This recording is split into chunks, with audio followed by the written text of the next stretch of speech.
expected to tell the American people just how he plans to continue his bold agenda and what he calls the renewal of the American dream. This, as many Americans see that dream as out of reach, from stubborn inflation to a trade war with our closest allies and the world's richest man, Elon Musk, at the center of it all to reshape the government as we know it. Plus, a sudden shift. The president pulls back all military aid to Ukraine after a shouting match with President Zelensky in the Oval Office on Friday as the Kremlin celebrates America's foreign policy aligning more closely with Russia's vision. Following the president's speech, we'll hear from a former CIA agent turned freshman Senator Elissa Slotkin, who will give the Democratic rebuttal. Our team is standing by to break it all down, and we'll be joined by Congressman Byron Donalds and political strategist Donna Brazile as well this hour. But we begin with our chief White House correspondent, Mary Bruce. Tonight, as the president prepares to address the nation, the Dow plunging for the second day in a row, now down 1,300 points in 2 days, as Trump's new tariffs ignite a trade war. The president imposing a sweeping new 25% tax on all goods coming into the U.S. from Mexico and Canada, America's largest trading partners. Canadian Prime Minister Justin Trudeau quick to respond. I want to speak first directly to the American people. We don't want this. We want to work with you as a friend and ally. And we don't want to see you hurt either. But your government has chosen to do this to you.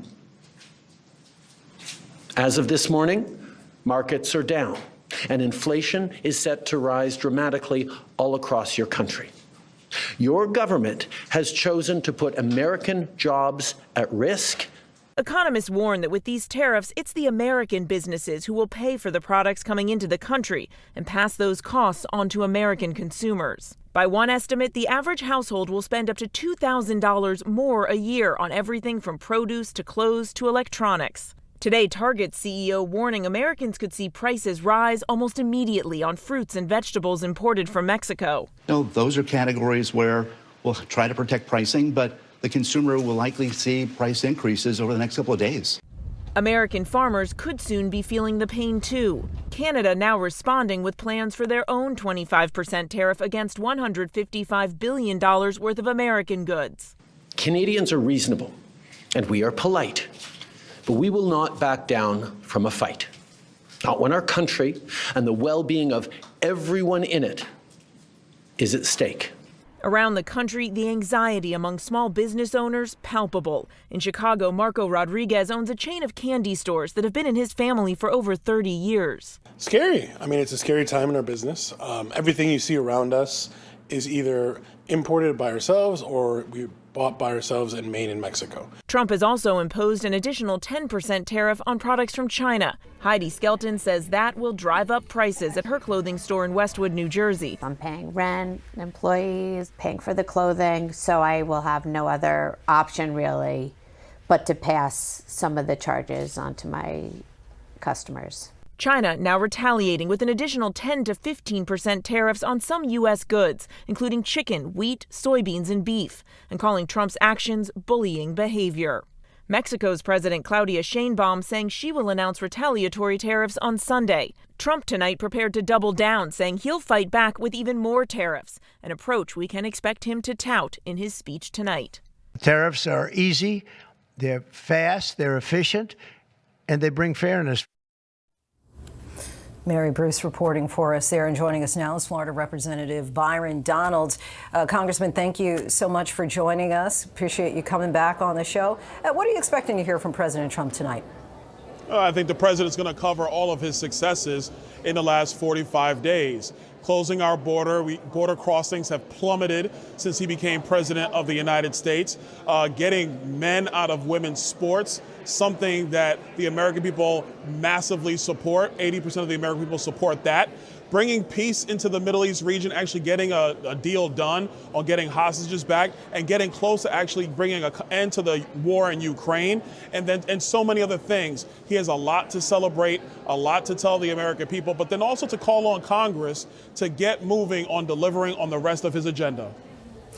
Business leaders and consumers as well tell us that they worry that the president's latest tariffs will only raise prices on a number of goods. Economists insist that that's exactly what will happen. How do you think that the president will try to put those fears to rest tonight? A couple of things. Number one, we need Canada and Mexico to take our border seriously as well. We do need China to stop sending precursor material for fentanyl to Mexico. Fentanyl is the #1 killer of people between the ages of 18 and 45. The president takes our security just as serious as every family in America does. And so I think the response to the American people is give us the opportunity to do the job that we talked about on the campaign trail. We are going to get this economy roaring again. We're going to get prices down. What we're having to do with tariffs in this current situation is about securing our nation, but to a broader level on tariff policy. For a long time, free trade meant that there were bad trade deals where the American manufacturer, the American farmer, the American business person is being taken advantage of because other nations tariff our goods and we do not respond in kind. That's why the president laid out reciprocal tariff policy so that we can actually get to an even playing field so we not only have free trade, but also fair trade. What's your message tonight to your constituents who are worried about the price of groceries and say that they simply can't afford to pay any more money for just basic staples? What I would say is that we're going to get this economy roaring again. Tax policy, we're going to get that settled up here at the federal level in short order. So no tax on tips, overtime, Social Security, things that can help the American people keep more money in their pocket. Number two, when we go through the regulatory environment, which we're already starting to do with DOGE, we're going to expound upon that.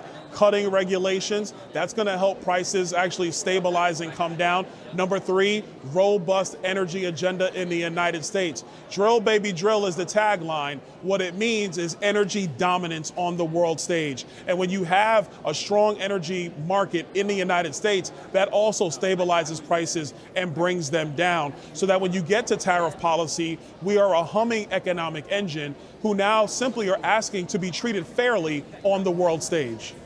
On Monday, the president paused military aid to Ukraine. What role do you think that Ukraine should have with regard to the peace deal that Trump is seeking between Ukraine and Russia?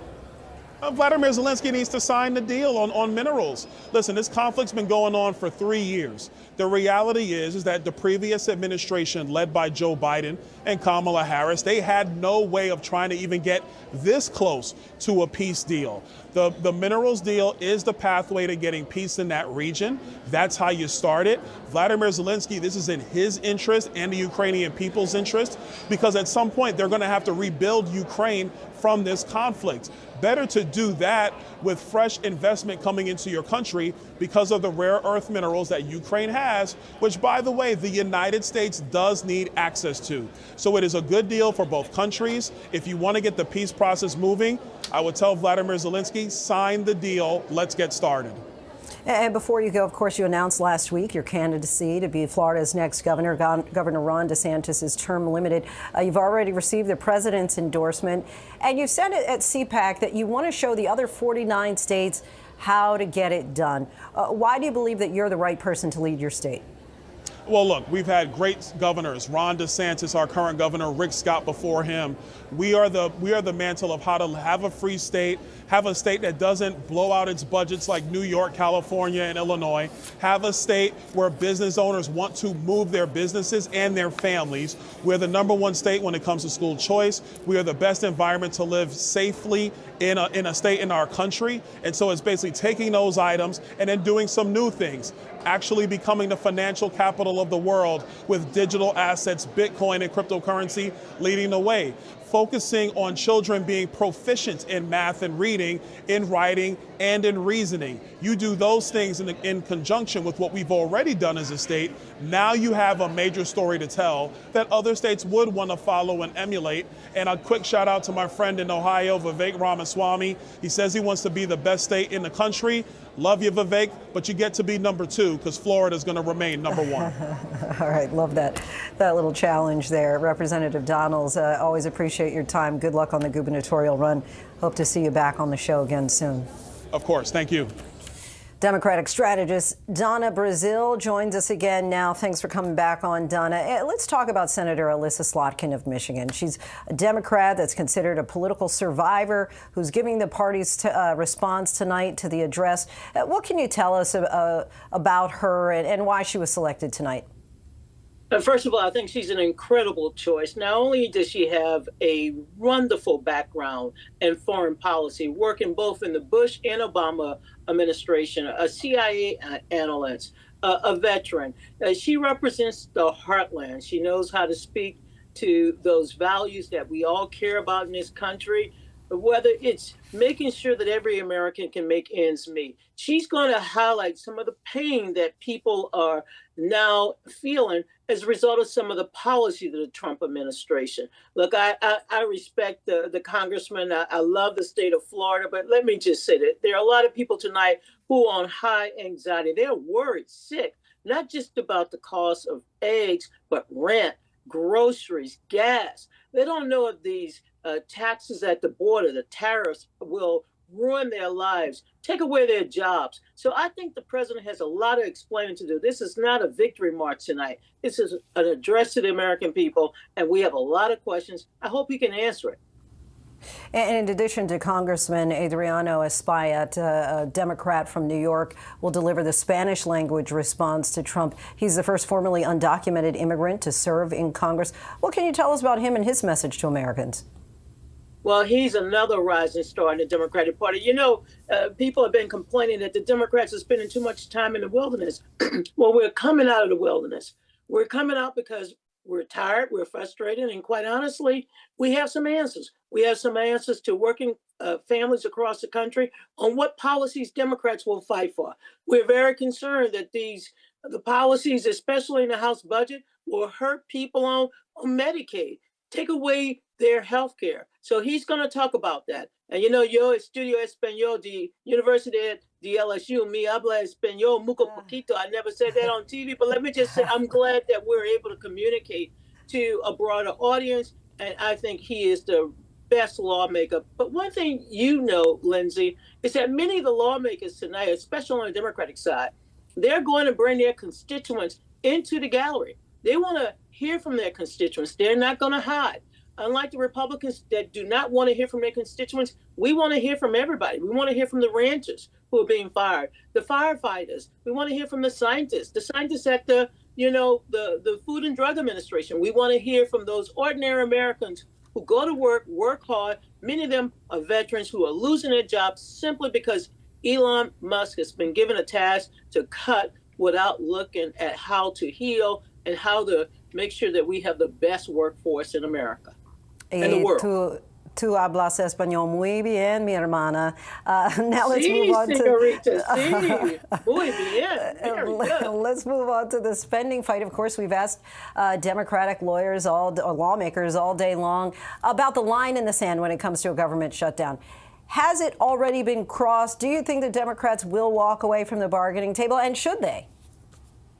Look, Democrats have bailed the Republicans out over the last 2 years. The 118 Congress was a Congress that Democrats not only helped Speaker Mike Johnson, fellow LSU graduate, of course, they bailed him out. They bailed him out in his speaker job. They bailed him out with the debt ceiling. They have bailed the Republicans out time and time again. But the one thing they will not do is pull the rug from under the American people, especially those hardworking Americans. And they're not going to allow these deep cuts in the social safety net in order to give millionaires and billionaires more spending money. They want to make sure that the American people can make ends meet. And that's the obligation of not just Democrats, but Republicans. We have to serve the American people, not serve the small, narrow interests of a few. All right, Donna Brazile, appreciate your time. Adios para ahora. Hasta luego. Gracias. Gracias. And for more on what this speech could mean for Ukraine, we bring in ABC Chief White House correspondent Selena Wang. Selena, President Zelensky just today called what happened at that White House meeting on Friday regrettable and said Ukraine valued how much America has done to help them and that they're ready to return to negotiations. I imagine Ukraine will be closely watching what President Trump has to say tonight. They're going to be watching this very closely. And Lindsay, the statement today from Zelensky makes it very clear that he wants to repair this relationship with the United States, with President Trump. He really heaped praise on the president, saying that he admires his strong leadership, thanking and saying he was grateful for U.S. military support, and also stressed that he wants to work with the United States to quickly bring this war to an end. That is really President Trump's priority. Remember, when he was campaigning, he said that he could end this war in 24 hours. But it's unclear, Lindsay, if all of those words are going to be enough to move Trump to get him to reverse course on that pause on military aid. Now, the interesting dynamic here, though, is that even though Trump wants this war to end quickly, many military analysts say that his moves, including the decision to pause military aid, could actually have the opposite effect, since Putin could be more incentivized to keep on fighting a weaker Ukraine. And we have a split screen there. We can see a live view of people starting to walk into the Capitol in anticipation of the president's address tonight. Selena, if and when that mineral deal is signed, what would that mean in terms of U.S.-Ukrainian relations after that White House meeting and talks of ending the war? So when I talk to Trump administration officials about this minerals deal, they really see it as a way for the U.S. to be invested in the long-term future of Ukraine. They believe it is beneficial to Ukraine for the economies to be linked more closely together. And Trump has also emphasized that he thinks this is a way for Ukraine to pay America back for the billions of dollars in U.S. military aid. Now, we were hearing from sources, last we heard, that they're aiming to get this deal signed as early as tonight, but no final decision has been made. A big question here, though, is the details in this minerals deal. We know that it includes Ukraine sharing revenue from its rare earth minerals, but Ukraine has said that they also need more than that. They need security guarantees from the U.S. to ensure that Putin doesn't try to invade Ukraine again. Trump so far has not committed to that, and he said before that he believes Putin isn't going to break a deal if he's the one negotiating it, even though Putin has broken deals in the past, Lindsay. It'll be very interesting to see if he's able to make that announcement today, perhaps, that a mineral deal has been signed. All right, Selena Wang, our thanks to you. I want to bring back in Washington Bureau Chief Rick Klein. And Rick, let's take a step back. Politically, what's at stake for President Trump tonight? You know, Lindsay, we've seen the president, by his own judgments or his own metrics around popularity, he's been riding relatively high. In modern American politics, it's hard to be above water, and he's been there slightly above water the last couple of weeks. But it's a time of tremendous tension.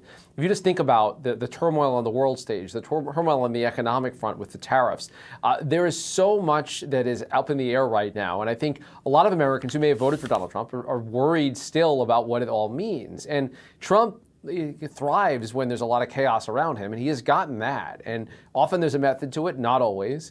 But I think tonight is an opportunity for him to stitch some of it together and explain, this is what's going on. This is why you're seeing what you are out of Ukraine. This is why you're seeing what you are out of the tariffs, and hope that people will be with him. He doesn't really have to worry about the audience in the room in a direct way because they're very much loyal to him, but he will have to worry about their votes at some point. And he does have to worry about public opinion because so much of that support that he enjoys inside the House chamber is derived from the perception that he is so popular outside of it, not just with the Republican base, but with independents. And the fact that he comes into the room for the first time having won the popular vote as president, that's a big thing, and it's a big deal and a big marking point for a lot of those members of Congress.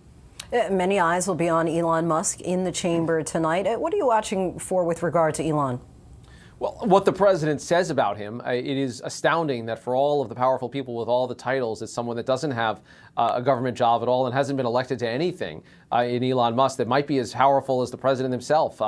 Certainly his power is reflected through Trump. But what exactly is said about him, and the fact that so many Democrats are bringing people who lost their jobs in the last couple of weeks because of the Department of Government Efficiency, makes for kind of an interesting split screen or some interesting sightlines. Elon Musk is someone who's been championed so far by Donald Trump. Unclear if he's going to be a major part of this administration throughout, but at least for tonight, I'd expect him to be center stage, if not literally, then certainly in the president's mind. All right, Rick Klein, always appreciate your insight. Thanks so much. Thanks, Lindsay. In his address tonight, President Trump is also likely to address his commitment to mass deportations. One of the most recent raids less than 24 hours ago, right here in the Washington, D.C. area. Our Rachel Scott was there embedding with agents from ICE, the FBI, and other agencies as they made arrests. Here's ABC's senior political correspondent, Rachel Scott. Tonight, the president preparing to tout his signature promise, the largest deportation effort in American history. And well before dawn, we were on the front lines. And we want to be rolling by 0345. The administration says they are going after the worst first. They tell us their target here in Northern Virginia, a Guatemalan man in the country illegally with a criminal record. Almost 4 a.m. and we are now rolling. ICE agents say the subject of the investigation today, a known member of the 18th Street gang. We are there as heavily armed agents, guns drawn, use flashbangs to get inside, leading the suspect out in cuffs, loading him into a waiting patrol car. Authorities say they've arrested more than 20,000 people since Trump took office. ICE and Border Patrol say more than 43,000 are held in detention. But amid this push, thorny questions emerge, as we see on the second raid of the morning. Multiple agencies on the ground right now, the FBI, the DEA, the ATF. You can see the agents inside right now. Armed agents seen through a window making another arrest. Well, this target here was wanted for sexual assault and for battery, multiple re-entries into the country. But also in the home, his 2 American children and his brother, who authorities say is also undocumented, but has no known criminal record. That brother could now be deported too. We asked Homeland Security Secretary Kristi Noem what happens to the children. There is that likelihood that these families could be separated. There is consequences, and we're giving him time to leave these children with someone else. All right, Rachel Scott for us there. President Trump is also expected to tout his administration's efforts to secure the southern border and claim that crossings and apprehensions have dramatically decreased. The president posted on Truth Social this weekend saying, quote, "The invasion of our country is over."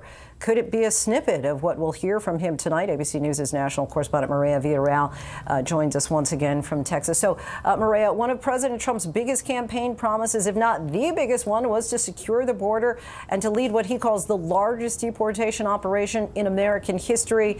We'll probably hear about that tonight. But are numbers reflecting what he promised?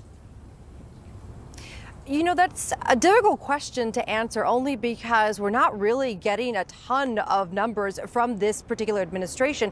I think in the beginning when we saw some heavy ICE raids going on and it was easy to tout the, 2,000 a day, 3,000 a day, 4,000 a day, I think we were getting numbers from them. But over the last few weeks, we really haven't heard a lot. And in fact, there is some information that is being sent out by some nonprofit organizations around that look like basically right now that the administration is seeing about 600 arrests via ICE throughout the country. So a considerable difference in what we saw back in January. And then when you talk about the deportations, it's the same thing. We're really not getting the numbers in order to really check him on whether or not this administration is living up to that promise. But we knew this was going to be difficult. We knew a lot of the decisions that he was making initially were probably going to get fought out in court. And then logistically, the manpower and the actual detention facility space, the courts that needed, more judges and more attorneys to come into. I mean, the process in and of itself was going to be cumbersome. So I think as of right now, Lindsay, they're moving in a positive direction to try and fulfill that campaign promise, but I'm not sure if they're there just yet. And a big part of securing the border has to do with joining forces with the Canadian and Mexican governments. What happens now that has turned his back on the two countries we share a border with after these tariff announcements? That's a really difficult question because not to answer it, but really a difficult question for what we are seeing on both borders. Because, over the last 6 months or so, we saw a considerable change in the amount of apprehensions along the border. But on top of that, talking with people that live in these communities, both in Mexico and in the U.S. along the border, what we were hearing from them was it feels safer. It feels like we are supported. It feels like we can kind of get back to the way things were maybe a decade or so ago. We were just speaking with a border mayor today. He tells us that his family, part of them, live in Mexico. And for a long time, they weren't going across the border because it just wasn't safe. The cartels had taken over this small community. But just in the last 6 months or so, he said that has considerably changed. We've seen it on the border as well. Federal agents from Mexico who feel very comfortable in supporting what they are trying to do and the immigration reform Mexico is trying to put forth. But, I do think that these tariffs and the conversation over where they will go, even if it is just for the next few days or the next week, it really puts a strain on that relationship that we've seen, with not just these communities on both sides of the border, but law enforcement as well. All right, Maria Villarreal for us. Thank you so much.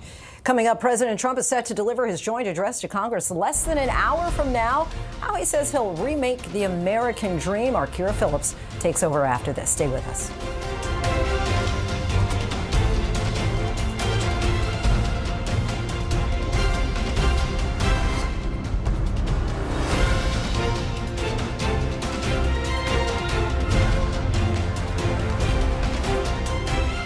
More Americans choose ABC News, America's #1 news source.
"44 days, 76 executive orders, 82 lawsuits, 1,500 pardons, thousands of federal workers fired, and President Trump is just getting started." Good evening, everyone. I'm Kira Phillips. It's the speech that is supposed to rally the nation, the president's vision for the next 4 years.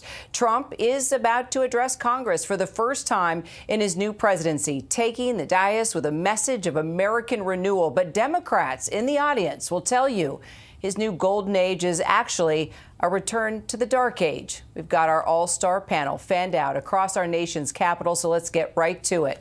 And we want to begin with our Jay O'Brien. He starts us off. He's up there on Capitol Hill. So, Jay, what is Democratic leadership telling lawmakers about skipping tonight? So Democratic leadership said that they are going tonight. That means all House Democratic leadership, for example, like Hakeem Jeffries, the top Democrat in the House, and on down. But in a letter to colleagues, Jeffries said that going tonight is a quote-unquote personal choice. And we do know there are some Democrats planning to skip this as a means of demonstrating against President Trump, this administration, and in particular, this overhaul of government we have seen Trump and the administration put into place, particularly those thousands of firings of federal workers orchestrated by Elon Musk and Doge, et cetera, et cetera. So for the Democrats who do show up, Jeffrey said that they should be, quote unquote, dignified in how they react to this speech. We know that there are Democrats who are going to bring signs on various issues. Some of those signs, we're told, are going to be about Elon Musk, not even about Donald Trump, the person addressing the chamber. We know that Democrat after Democrat have invited fired federal workers as their guests to this speech to make a point there. And there is this possibility, we have heard these rumblings of Democrats finding other ways to make their voices heard in the chamber. It doesn't necessarily mean that there are going to be outbursts or things of that nature, but we know Democrats are going to dress all in one certain color, for instance, the Women's Caucus all dressing in pink and things of that nature. So keep an eye on the visuals, that crowd that President Trump is looking out on for another message that Democrats intend to send. And speaking of Democratic messaging, as we wait for the president to arrive, he will be stepping out right here within this live picture any moment now, Jay. But let's talk about the Democratic response. Yes, there's a lot to talk to with regard to, and as we're switching over the feed there, we'll get back on track. A lot of moving parts. There we go. We got a live picture from inside the Capitol there on the floor, but we are monitoring that one live shot where the president will be arriving. But let's just talk about, before we delve into the president's speech and what he'll be talking about tonight, since we're talking about Democrats and these plans for protest, will they protest? Will they not protest? How loud will they be? Will they be censored as Republicans are now threatening if they do make a scene? Will they be more powerful if they just sit there in protest by the way they look at at their Republican counterparts as they stand up and cheer for the president? Elissa Slotkin was picked for the Democratic response. Why? Battleground state Democrats seen as a rising star in the Democratic Party. Jay, we got the president right now. We see him stepping out, getting into the car, First Lady by his side as we follow the motorcade now as he makes his way to the Capitol. Moments ago, Elon Musk also apparently was with the president as he was getting ready to step out and get into the car. Maybe we start there. The fact that Elon Musk, the Musk in the room, we must talk about. Just one of the many unique features of the speech tonight. This is the first time we will ever see someone like this, an invited guest on behalf of the president, somebody that was just there inside talking with the president and the First Lady before stepping out to head to the Capitol. You would think you'd be seeing the vice president alongside him before a big event like this, but it was Elon Musk.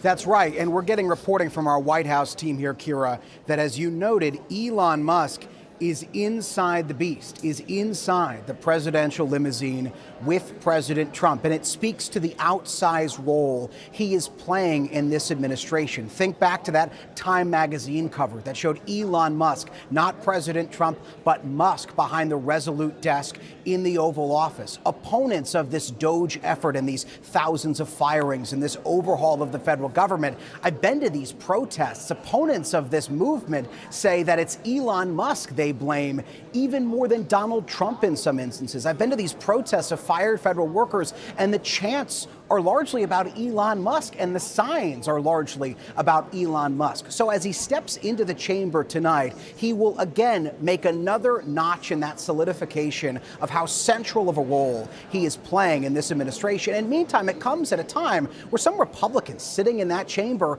have gotten pushback from some of their constituents in some fiery town halls who have serious concerns about what they're seeing from Doge. And some of those Republicans have come back up here to Capitol Hill saying they have questions about Doge. They want more answers out of Elon Musk. And oh, by the way, they're now going to meet with him, Kira, at a scheduled meeting tomorrow night. to try to get some of those answers.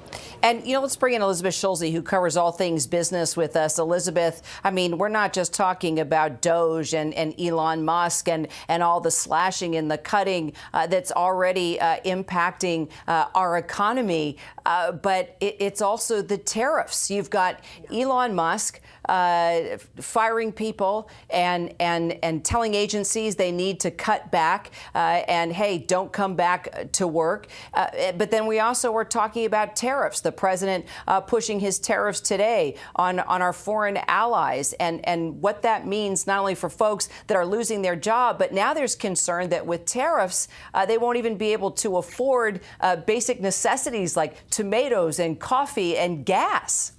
And Kira, those tariffs could cost the typical American household on average $2,000 in 1 year because of how businesses would need to potentially pass down the higher costs that they're paying from tariffs to the consumer. And that's something that President Trump has talked about, lowering prices on day one. Well, now we're looking at potentially higher prices within days on groceries, especially when you talk about those fresh imports coming from Mexico.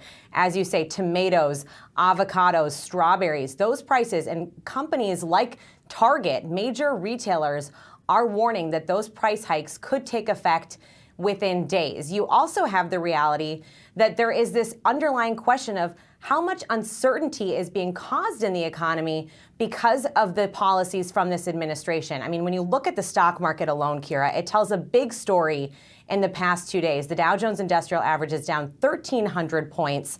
The S&P 500, that's what tracks most Americans' retirement accounts, has now wiped out its gains from the election. We saw this wave of optimism from companies and from CEOs leading up to President Trump's inauguration, expecting tax cuts and deregulation. Well, now they're looking at some of the policies that are being put in place, and they're a lot more anxious about that. What does that mean for the bottom line of companies, and what will that mean for consumers and households, which have powered the economy over the past couple of years? As we continue to follow these live pictures from inside the Capitol there, Jay, where you are, Democrats are considering allowing the government to shut down now in protest of Doge. Jay, is that likely? Is there concern that that could backfire?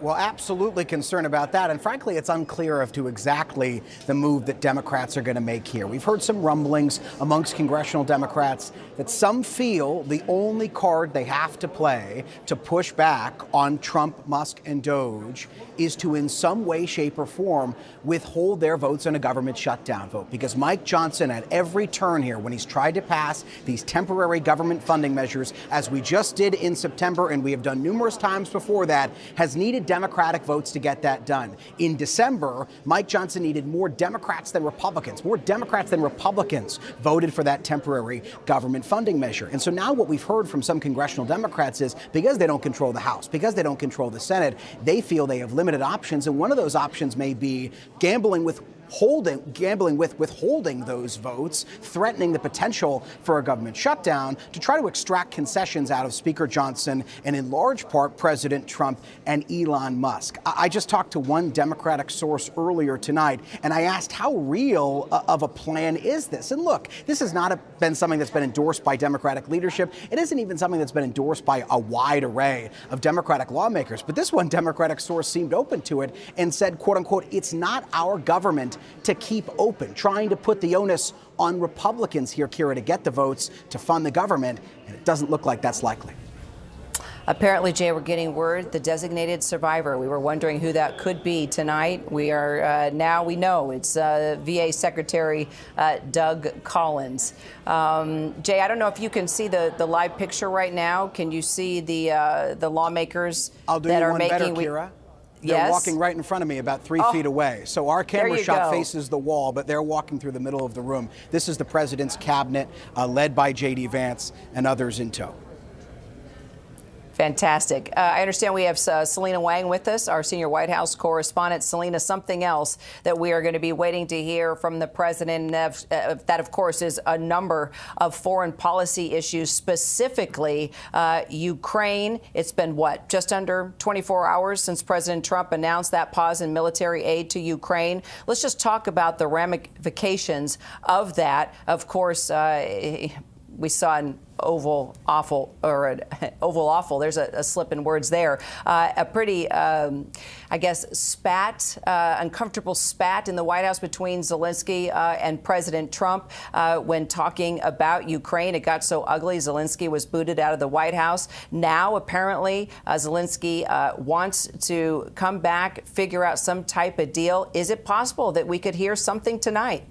Yeah, so many questions here. I mean, first of all, when it comes to the speech, Kira, I think the big question is, does President Trump try to repair this relationship with Zelensky, or is he going to continue to criticize him? When it comes to a potential agreement, we're hearing from sources that actually they've been trying to get this agreement signed with Ukraine, this minerals deal, as soon as tonight, but that no final decision has been made here. So that minerals deal, it would include Ukraine sharing revenues from its rare earth minerals. President Trump is casting this as a way for Ukraine to pay the U.S. back for billions of dollars in military aid. Trump administration officials I speak to also say they believe this is beneficial for the United States to have a long-term economic stake in the future of Ukraine.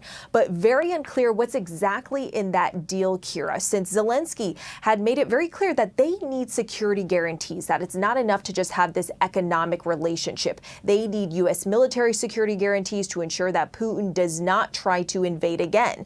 Now, that is something that President Trump has not agreed to. In fact, Trump has said that he believes Putin won't break his promise if it's him who's negotiating this deal. But as we know, Putin has broken deals and agreements in the past, Kira. All right, Selena, we're going to just take folks inside now to just get a feel for the pomp and circumstance that's taking place. Vice President J.D. Vance making his way in alongside fellow lawmakers. This, of course, is the moment he starts to shake hands, talk to various supporters, even a number of Democrats in there. Of course, not so excited about the entrance of the vice president right now. Our Rachel Scott, though, is inside the Capitol. Rachel, not sure how far you are from where we're getting this live picture, but do tell us what you see, what you're hearing, and give us a feel just for the night as we are moments away from the president giving his address. Well, Kira, we have made our way inside of the chamber. I am seated here along with our other reporter, John Parkinson, and Lauren Peller, also in this chamber. And we are keeping an eye out for all of the action that is unfolding right now. Vice President J.D. Vance making his way down as we anticipate President Donald Trump's arrival. Notable, this is very familiar for the vice president, of course. He was a senator, and he has been making his way not only to Republicans, but also to Democrats across the aisle. You'll notice here, sitting in this chamber, a sea of pink. And that is Democrats saying that this is the color of protest and power for them tonight. The president says he's going to be telling it like it is tonight. But make no mistake about it, Kira, this is President Donald Trump's Washington. He has the majority in the House. He has the majority in the Senate, a conservative-leaning Supreme Court. The Republican Party here is almost made entirely in his image, and he faces basically little to no resistance, so much so that Democrats are really struggling to find a way to try to counteract what is happening. It's also notable tonight just the guests that are going to be invited. Seated in this very chamber today will also be some federal workers who were fired as a result of the Department of Government Efficiency's actions. And of course, billionaire Elon Musk, the president's most powerful advisor. Well, he's on his way here tonight with the president, of course. And let's not forget, Rachel, 4 years ago, this is the exact chamber where MAGA supporters desecrated democracy. I mean, what a difference 4 years makes. It's a remarkable turn of events, especially when we look at President Donald Trump. I mean, the last time that he stood at this podium, he had just been acquitted in his first impeachment trial. Democrats had just started their presidential primary in 2020. COVID had not even really hit the United States yet in full force. And here we are, 5 years later, he was impeached again. He left Washington in a shadow after January 6th, after we saw rioters storm the United States Capitol. So many of the members sitting in this very chamber running for their lives. And then now you can't even get members of this own Congress to really agree on the events that happened that day. The president has survived 2 assassination attempts. He won the popular vote, and now he is back, coming before this Congress once again with the Republican majorities in both chambers, Kira. And, let's not forget that as we see the vice president here, J.D. Vance, shaking hands with all his supporters and Republicans that have been sticking very close to him and the president, we can't forget there are going to be federal workers in the room here that have lost their jobs. Two different messages playing out as we look at the various people working their way into the room. It's not just those that support the president and the vice president and this renewed America that they're going to talk about, but there are many people that will fill this chamber that have lost a job, lost their livelihood, and are there to be seen and hopefully understood. Exactly, Kira. And this is going to be quite the striking balance. We are just told that Elon Musk is making his way in, and there we do see him. Elon Musk now in this very chamber on the point that you were just making. And here we are hearing some applause, people shouting Elon, they're trying to wave to him. This is the president's most powerful senior advisor now in this room, but he's also in this room alongside many of these fired federal workers, people that have been directly impacted by the Department of Government Efficiency and their efforts. And it's interesting because it's unclear if Elon Musk has really come face to face with any of those workers. I will tell you, one group of people who have, the Republicans in this room, they have been getting an earful at some of their town halls, so much so that Republican leaders have been encouraging them to have these town halls virtually now. I talked to one Republican from Georgia, Rich McCormick, who told me that it's not just Democrats that are showing up, that it's Republicans too. And it's not just the fact that they don't believe necessarily that the federal government needs to be downsized. He says that he does support those efforts, but the question is whether or not they're moving too quickly. I'm just spotting one Republican right now holding Adrian Smith, John Parkinson, our fantastic reporter, is reminding me, holding this sign in support of Doge. This is about to get underway. The anticipation here very high, Kira. Rachel, thank you so much. And just to note, we do know that the president is in the holding room right now. We have seen the vice president side by side with the speaker, Mike Johnson. Also, we are told that Elon Musk, who was a part of the president's motorcade, has arrived and will be sitting in the First Lady's gallery. And we're starting to see just various shots of the guests and various lawmakers that invited them to the party here. As we continue to monitor all these live pictures and wait for the president to step up to the podium and give his remarks tonight. Let's bring in our Chief Justice correspondent, Pierre Thomas. We were talking about those federal workers that are going to be there in the room, those that have lost their job.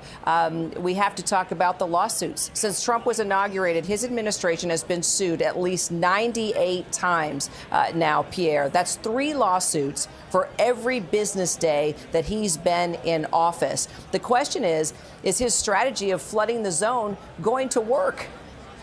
Well, it may well, because, as you know, litigation takes time. And the time that it takes, these workers, many of them are in limbo. They're hoping that some of these courts will issue some injunctions, some rulings that will give some clarity as to what can take place while the situations unfold. And also, we're seeing it across the board. Even the FBI Agents Association has gone to court to take action because they're concerned about the way the administration is going about looking at people who worked on the January 6th related investigations, Kira. So this is affecting people across the board throughout government. So let's talk about why we're going to see some of the Supreme Court justices, but not all of them, Pierre. Well, again, clearly, I believe the justices who were appointed by President Trump and the Chief Justice will be there. Whether some of the other justices are not showing up because of protests, we don't exactly have all the answers to that yet, Kira. But again, it's a reminder that Washington is still a very partisan place, even though this is perhaps the most powerful president we've seen in quite some time, with control of both sides of the aisle in Congress, both houses, the House and the Senate, and also a Supreme Court that is stocked with Republicans who have been so far leaning in the direction of things the president would want to do. Everyone remembers that crucial ruling by the Supreme Court in terms of presidential immunity, which paved the way for a enhanced President Trump, who's now back in power. And Pierre, the president now there's a shot of Elon Musk there, who will be sitting in the First Lady's gallery. Also a huge supporter of the president, has stood by his side, his pick for Attorney General, Pam Bondi. Indeed. Another example of a sea change at the Department of Justice. We've perhaps seen the greatest overhaul of DOJ since Watergate. We have an Attorney General who is very much a supporter of President Trump. We have an FBI director who is close to being a campaign surrogate, who's now the FBI director. All the past leadership in terms of the key positions at Main Justice, in terms of even career people, gone. So this is a stunning transfer of power and a new Washington, if you will. Let's talk about that new Washington with our new bureau chief. Well, he's not so new anymore. Rick Klein, also our political director. Rick, I could take on so many different topics with you, but let's just start with the significance of tonight. This is a very different cabinet, shall we say, since the last time President Donald Trump was president. These are all people he's handpicked. He has handpicked his cabinet now, and his advisors and those around him. Didn't necessarily have that choice last time around. He was told who to have around him, who he should pick, and we saw how that turned out. How many, we talk about federal workers being fired. He was firing everybody around him the first time he was president. Now he's got controversial people like Kash Patel heading the FBI, and a number of folks, as we look around the room here and look at live pictures, that are very controversial lawmakers. Yeah, we just had the picture of Kash Patel with Chris LaCivita, the campaign advisor, who's not actually on the inside of the administration. But you're right, it is remarkable how quickly and how almost flawlessly the cabinet has been filled. But for Matt Gaetz, who was originally nominated for Attorney General but then pulled back, all of the picks that Donald Trump made for his cabinet have been confirmed. Many of them with no opposition inside his own party. A couple of them with 1 or 2 no votes. That includes some very controversial people, including Patel, who had to replace a sitting FBI director to even get into that role. In addition to that, Pete Hegseth, Secretary of Defense. A lot of people that I talked to thought in the immediate aftermath of that pick that there was no way that was going to happen. You've seen, and I think you see tonight, that Donald Trump's party is ascendant in Washington. This is a divided country, but the Republicans control Washington. The visual right now of Vice President Vance and Speaker Mike Johnson will be flanking Donald Trump during the speech tonight tells you what you need to know. And the fact that a couple of Democrats aren't showing up changes the math slightly. And even though this is a divided Congress, you're going to see very much a Trump show because Republicans are so loyal to him. And you're right, Kira, the fact that he was able to get his own picks here, people that were loyal to him, that may have been the first and foremost quality that they had. Those are the people that are now advising him. Those are the people in his cabinet. And you haven't seen the kind of staff turmoil and turnover that you saw in Trump 1.0. It's interesting, too, as we saw a shot of the entire Trump family there in support of, their father-in-law. We didn't see Barron, but we did see the rest of the family. You talk about all of, there's his daughter-in-law, or actually, that's Don Jr.'s new girlfriend, I believe. As we look at these live pictures, it's hard to keep track sometimes, Rick. But as looks like the speaker is getting ready.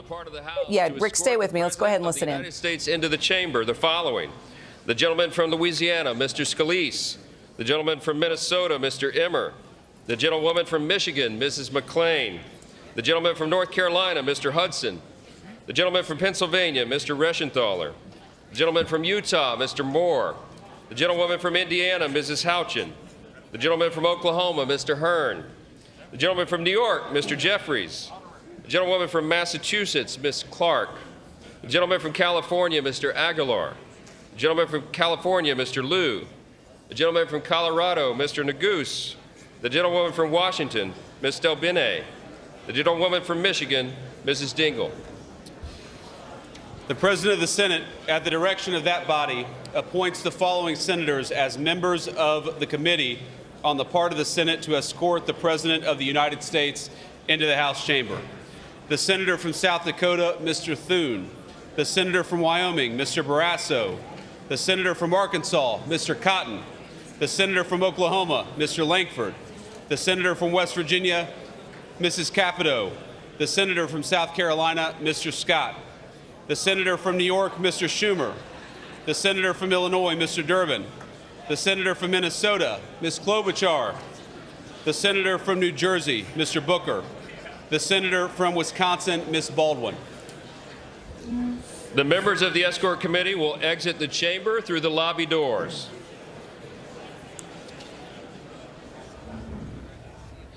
Okay, now we know who'll be escorting the president into the room. Rick Klein, I want to stay with you as you were talking about, and we were talking about the fact that President Trump has had a chance to pick a posse around him that is of no opposition, as like we were talking from last time around when he had to relieve many people of their duties because they just weren't doing what he wanted them to do. He has clearly picked people that he knows will not challenge him and will take his orders. And as we have seen, even pulling Elon Musk into the mix. But if you look at the approval ratings, he may have won this election. He may have a cabinet around him that he has handpicked. But if you look at approval ratings, he's struggling. Yeah, and there's a lot of anxiety out there, and I'm curious if that's acknowledged in any way, shape, or form in the president's speech tonight, that he's going to paint a pretty rosy portrait of his first 40-something days. But a lot of people in that chamber, members of Congress and people that have lost their jobs through the efforts of the Department of Government Efficiency, are feeling uncertain right now. And just looking at the events of the last couple of days, look at the chaos that ensued after the Zelensky Oval Office meeting, the turmoil in the markets and in world affairs with the imposition of tariffs. There are so many fronts where there is massive uncertainty at this moment, and it is reflected in the polling. Donald Trump is doing better in the polls than he did during much of his first term, but that isn't to say that he's a runaway winner right now. A lot of people are skeptical of his leadership and skeptical of the direction that the country's heading in overall. Elizabeth Schulze, I'll let you follow up on that as we talk about anxiety and fear. Much of that may not be about a war in Ukraine or a trade war over tariffs. It's just your everyday American that's paying twice as much for eggs right now and can't even fill up the gas in their car. And then if you talk to federal workers that are getting fired by the day, there's where that fear is coming from. Kira, we know that uncertainty over the economy and the unease over persistently high prices is what essentially propelled Donald Trump to the White House. It's something that he promised to address on day one. And so many households are hoping and expecting that is a promise he can deliver on. They are seeing those record high prices at the grocery store. They see persistently high costs for day-to-day expenses like rent, and they want to see what can the government do to lower those prices and what can be done on a larger scale to make the cost of living more affordable, whether it's from Congress or from President Trump himself. And when they've just announced we will see members of the Supreme Court enter in. Do we want to pause and listen in for a moment?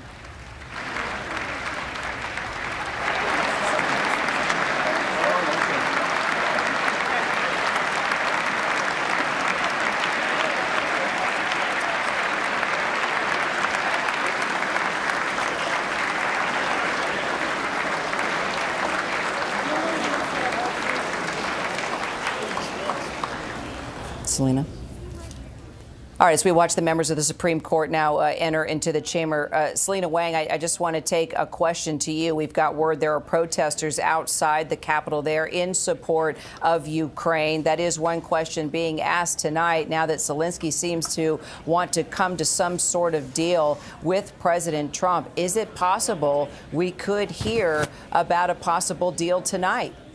Well, we know that the Trump administration has been working towards this, and we saw from the statement from Zelensky today, Kira, that after that disastrous Oval Office meeting, he very much wants to repair this relationship. He was heaping praise on the president, saying he admires his strong leadership, that Ukraine is willing to work with the United States as quickly as possible to bring this war to an end. But it is unclear, Kira, if any of that is enough to move President Trump. We are seeing this pretty dramatic rupture in relations between wartime allies. We're talking about the U.S. pausing all military aid to Ukraine, and this could have a profound impact if it lasts long enough. In fact, a Ukrainian intelligence official tells us that the impact of that freeze could be felt in 2 weeks and that the ammunition shortage could get very serious during the summer. Now, White House officials had told me that they believe Zelensky was disrespectful, that he was ungrateful in that Oval Office meeting. Zelensky very much trying to right that ship and make sure that hopefully this aid can be unpaused, Kira. Jay O'Brien, a minute and 30 away from the president's speech, where he will enter the chamber, the same chamber where 4 years ago we saw MAGA supporters desecrate democracy. Now he is the president of the United States, and he'll be making that address before the nation. The whole country will be watching, because it's everything from domestic to international issues that he will be talking about, as we are about to hear from the president in about a minute and 6 seconds. Tell me what you're thinking about, and how do you think he'll start? Yeah, keep an eye on two things tonight, Kira. First, obviously, in addition to what Trump says, keep an eye on what Democrats do in that chamber, the signs of resistance they show, whether they're audible or silent, the colors they're wearing, etc. And also keep an eye on Elon Musk. He's going to get the bulk of the attention in that room, in addition to President Trump, because of the outsized role he's playing. Musk, remember, riding in the motorcade with Trump on his way over here from the White House, not in the Beast, the presidential limousine as we first thought, but in the motorcade, sitting there in the chamber in a prominent place, in a prominent role in this administration, unlike one we've seen in decades in this country. So in addition to the words coming out of President Trump's mouth, watch Elon Musk in that room too. Jay O'Brien, thank you. Minutes away now from the start of the presidential address to Congress. We hand it over now to our David Muir and team. Stay with us. Our live coverage continues.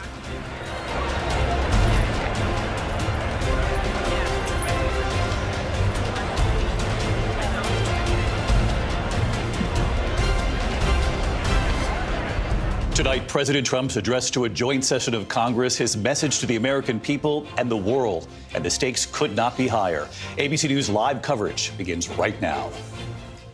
Tonight, on the 44th day of his presidency, with so much at stake right here at home and across the globe, President Donald J. Trump before a joint session of Congress, the American people, and the world. This is an ABC News special. The presidential address to the nation and the Democratic response. Now reporting from Washington, David Muir.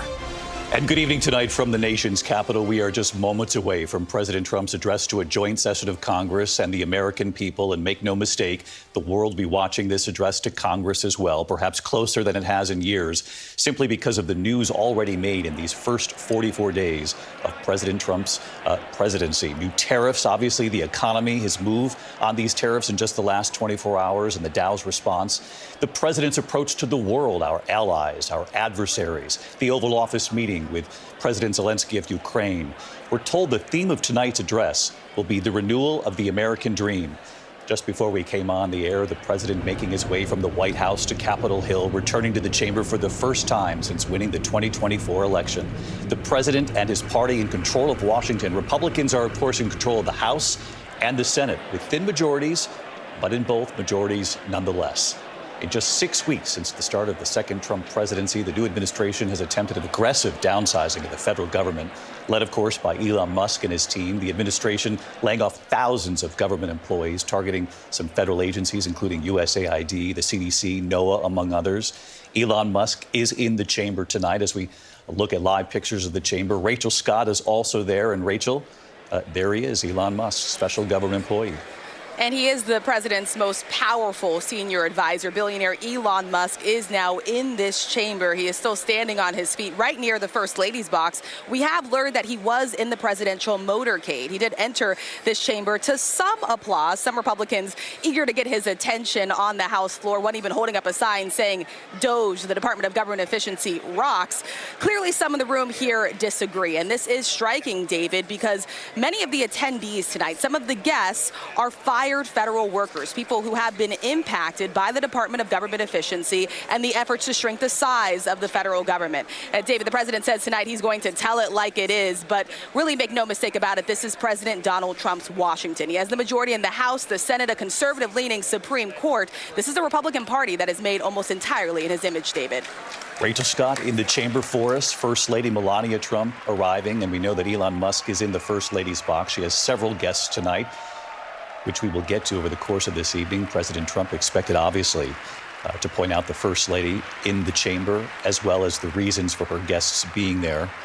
Elon Musk not far from the First Lady.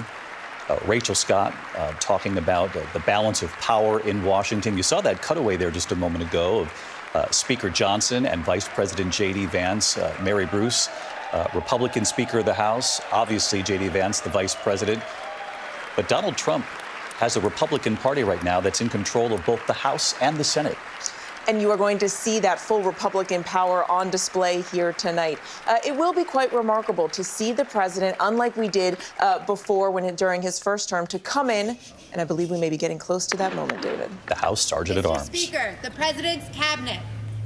The president's cabinet now entering the room, and Mary, you've covered this every step of the way. His cabinet nominees, by and large, the vast majority of them getting nominated and accepted by the Senate.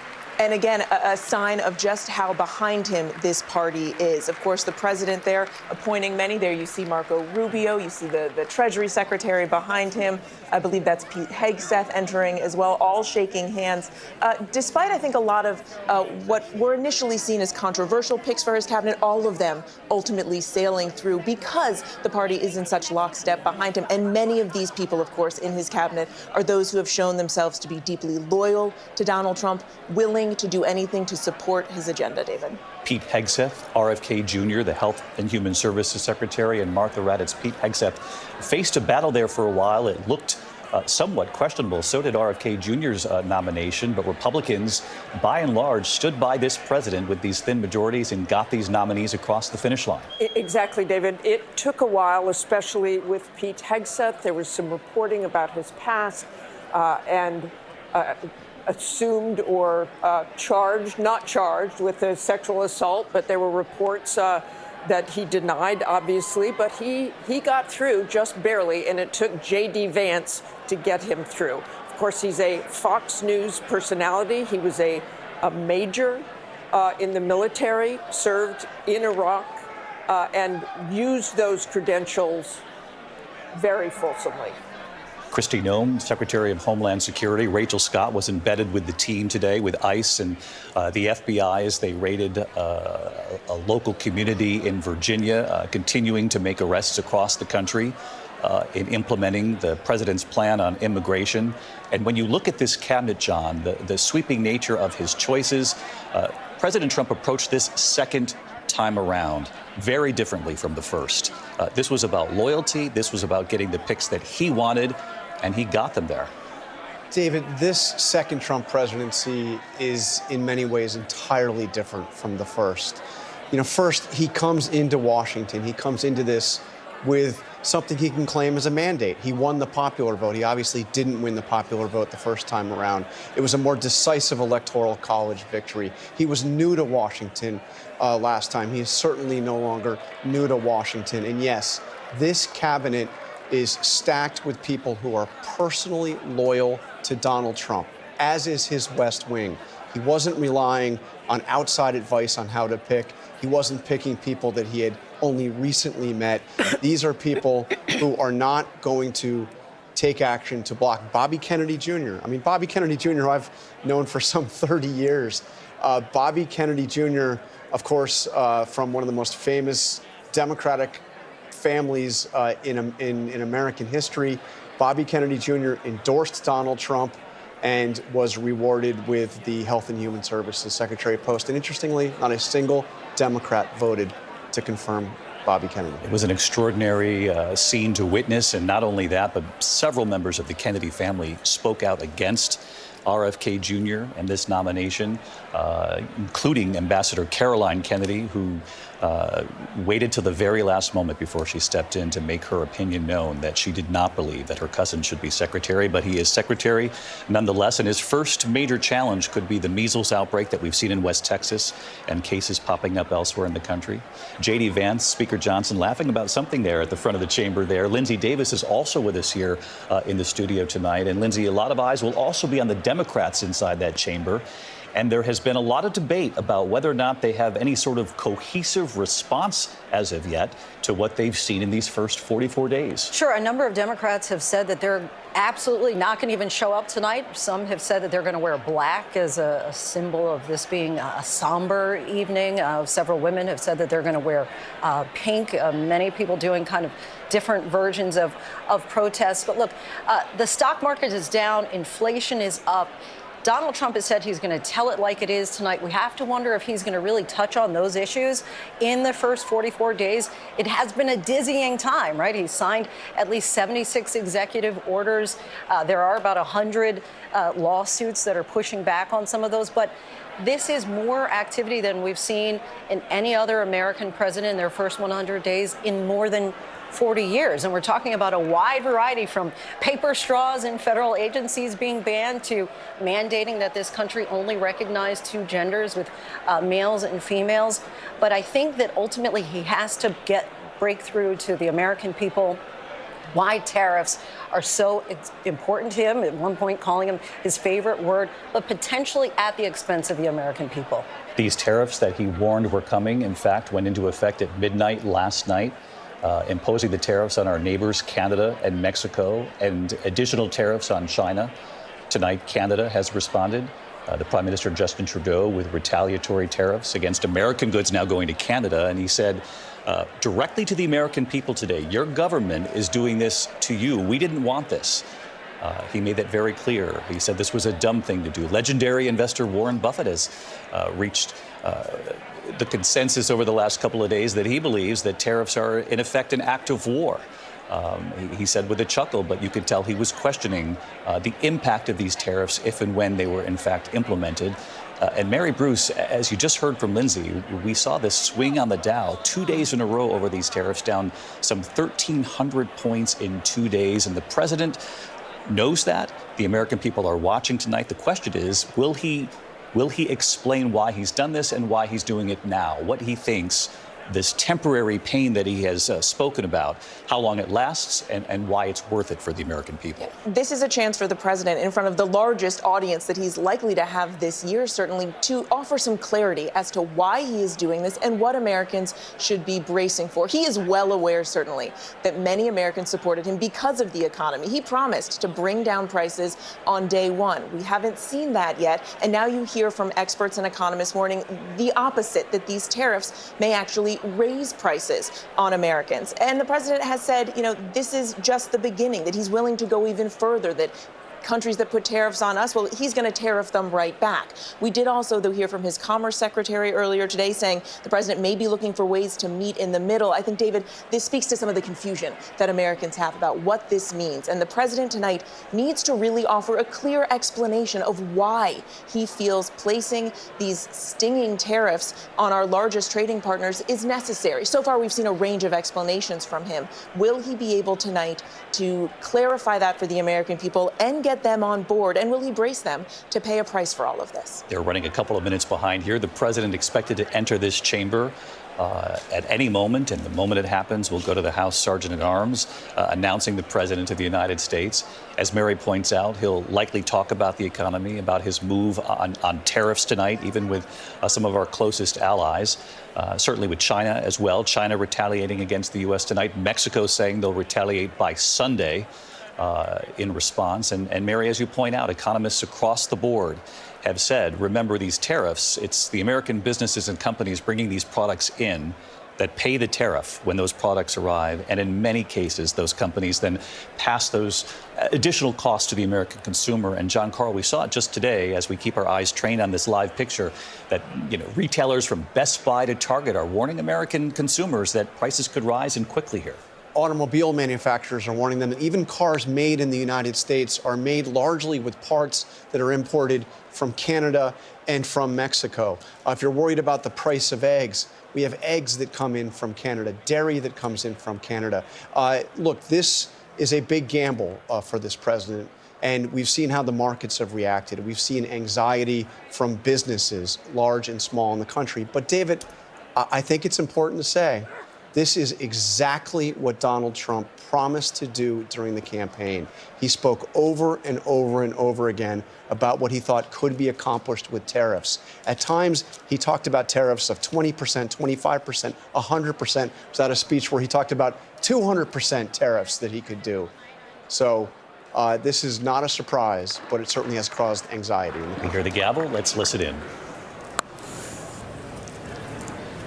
Mr. Speaker, the President of the United States. William McFarland, the House Sergeant at Arms, announcing President Trump's return to that chamber. He has not been here for an address to Congress. Later in the presidency, of course, we'll call it the State of the Union, but it's called an address to a joint session of Congress for presidents in their first month or two, because there hasn't been a lot of time to preside over the union. Although some would say in these first 44 days, and Lindsay made the point, it has been a dizzying number of actions taken by the president. You have to wonder if that's going to be a defining sort of move for presidents who come after President Trump to act more quickly in these first initial days. It's also a sign that this president has done this before. He fought for re-election. He won the election, both the popular vote and the Electoral College. And Rachel Scott, he got right to work. He picked people who he knew would be loyal to him. He had a plan, and as John Carl said, he campaigned on these issues, and he got to work on them. Right away, David, and he's faced very little resistance from Republicans, and this is the divide in Washington that we are seeing play out right here inside of this chamber. Of course, you have Republicans that are rushing to greet the president on the aisles. You have Democrats that are staying seated sort of in protest here as he makes his way down. It is remarkable, the last time that the president stood at this podium, he had just been acquitted in his first impeachment trial. Democrats had just begun their 2020 presidential primary. COVID wasn't even at its peak yet in the United States, and here we are. The president now returning here to this House chamber, speaking to this joint session of Congress after surviving 2 attempted assassinations. And yes, this is his Washington with control and the majority in both chambers of Congress. He has moved very quickly in a way that's almost dizzying even to some Republicans. Even they acknowledge that the president moving at lightning speed, David, to get things done. And Rachel, talk to me about the challenge that the Democrats now face and how to respond to this. I mean, there's no doubt about it. The Republicans are in control. Thin majorities, as I mentioned, in the House and the Senate, but they do control Washington at this point. And this president, at least for the first 44 days, really didn't turn to Congress for much, if at all. These were executive orders and actions. And now comes this address to a joint session, and perhaps he'll try to make the case on things that they need to work together on. But as you pointed out, you're looking around the room, many Democrats aren't even standing. And that's what I'm looking for tonight, David. Does the president appeal to Democrats from across the aisle to try to suggest something that they could work on together, some sort of bipartisanship? As you mentioned, he moved forward with a slew of executive actions from his very first day inside of the Oval Office. The big question here for Democrats, what exactly can they do? And this is something that they are struggling with internally. They really do not have a coherent message. Democratic leaders will even tell you that they don't have the majorities in either chamber, so much so that they're actually considering whether or not they want to leverage a possible government shutdown in just 10 days and a way to push back against some of the efforts from the Department of Government Efficiency and Elon Musk and the Trump administration. We'll have to see if they go forward with that. But Democrats, they are keenly aware of what they are up against here. They are having some challenges figuring out a way to confront it, but they're also keenly aware that the president won on the issues, right? We're talking about the economy and immigration. Of course, 2 things the president is expected to focus on tonight, David. Rachel, thank you as we watch as the president greets members of not only the Supreme Court, but the military, and big changes at the Pentagon, Martha. The chairman of the Joint Chiefs out in just the last couple of days. One of the first things he said he wanted to do was get rid of woke generals. Pete Hegseth said the same thing, Secretary of Defense. He fired General C.Q. Brown. just about ready to speak there, and also the chief of naval operations. So some of those people are unfamiliar there tonight. Chants of USA inside the chamber.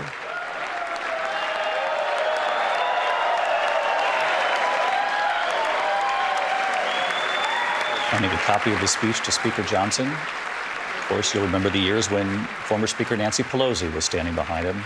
No longer.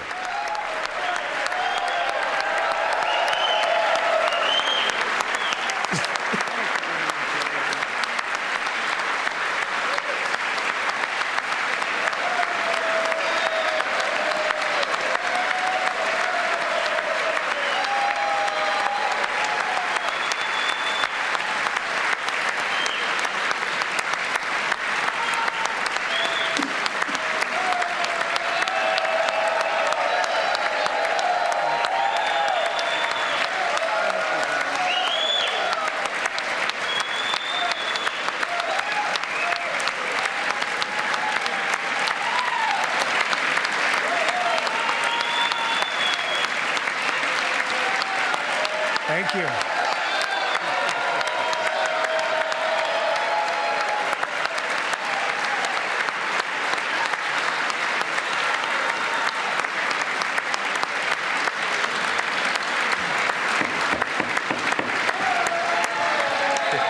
Thank you very much. Thank you very much. It's a great honor. Thank you very much. Speaker Johnson, Vice President Vance, the First Lady of the United States,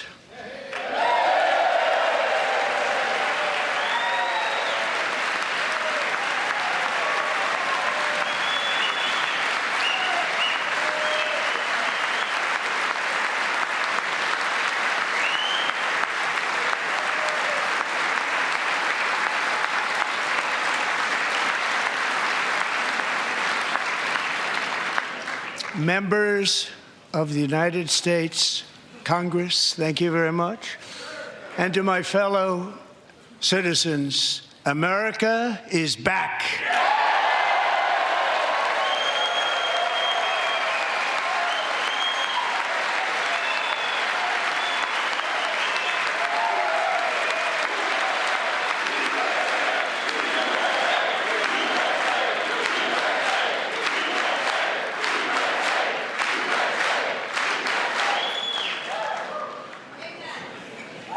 Six weeks ago, I stood beneath the dome of this Capitol and proclaimed the dawn of the golden age of America.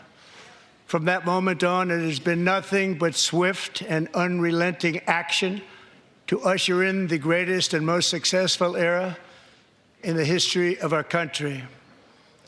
We have accomplished more in 43 days than most administrations accomplished in 4 years or 8 years, and we are just getting started.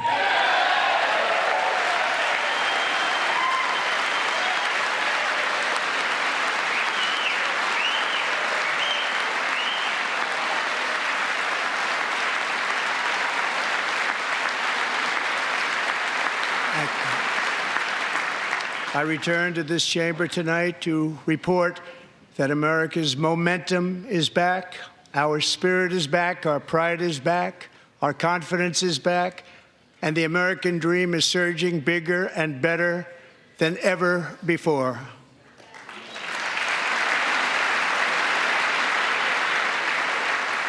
The American dream is unstoppable, and our country is on the verge of a comeback, the likes of which the world has never witnessed and perhaps will never witness again. There's never been anything like it.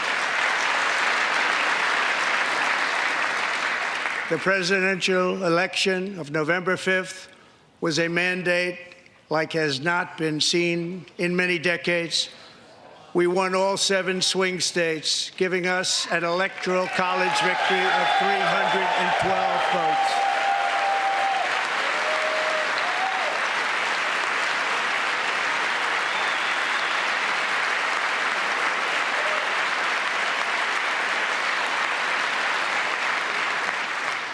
We won the popular vote by big numbers and won counties in our country.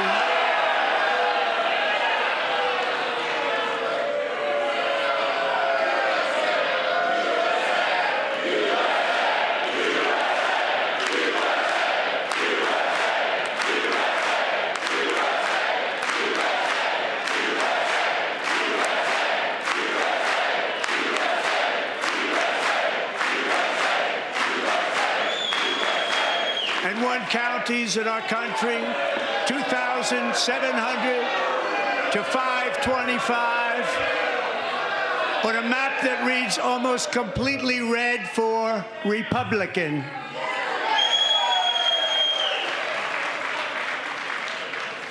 Now, for the first time in modern history, more Americans believe that our country is headed in the right direction than the wrong direction. In fact, it's an astonishing record, 27-point swing, the most ever.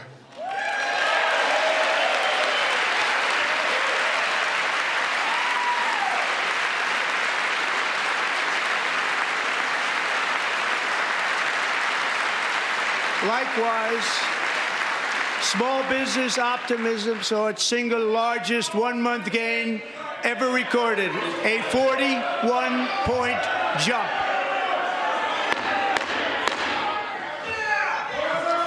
Members are directed to uphold and maintain decorum in the House and to cease any further disruptions. That's your warning.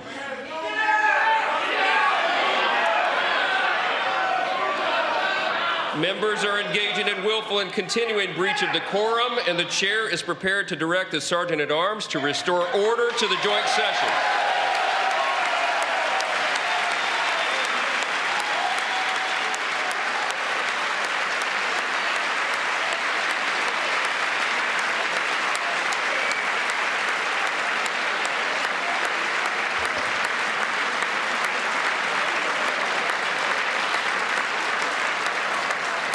Mr. Green, take your seat. Take your seat, sir. Take your seat. Finding that members continue to engage in willful and concerted disruption of proper decorum, the chair now directs the Sergeant-at-Arms to restore order. Remove this gentleman from the chamber.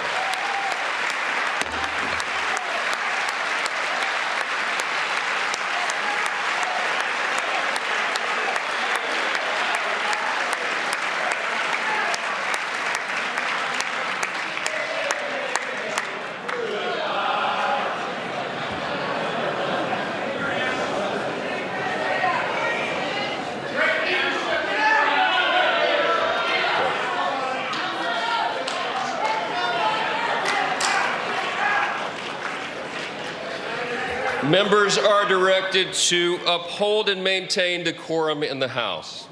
Mr. President, you continue. Thank you. Over the past 6 weeks, I have signed nearly 100 executive orders and taken more than 400 executive actions, a record to restore common sense, safety, optimism, and wealth all across our wonderful land. The people elected me to do the job, and I'm doing it.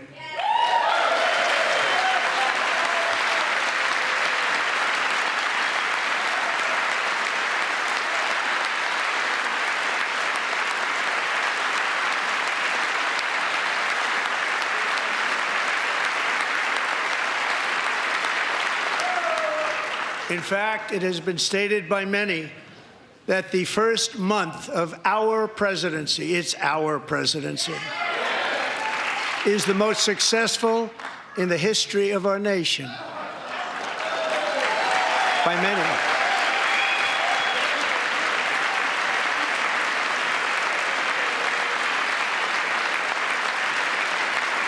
And what makes it even more impressive is that, do you know who number 2 is? George Washington. How about that? How about that? I don't know about that list, but we'll take it. Within hours of taking the oath of office, I declared a national emergency on our southern border, and I deployed the U.S. military and Border Patrol to repel the invasion of our country. And what a job they've done. As a result, illegal border crossings last month were by far the lowest ever recorded, ever.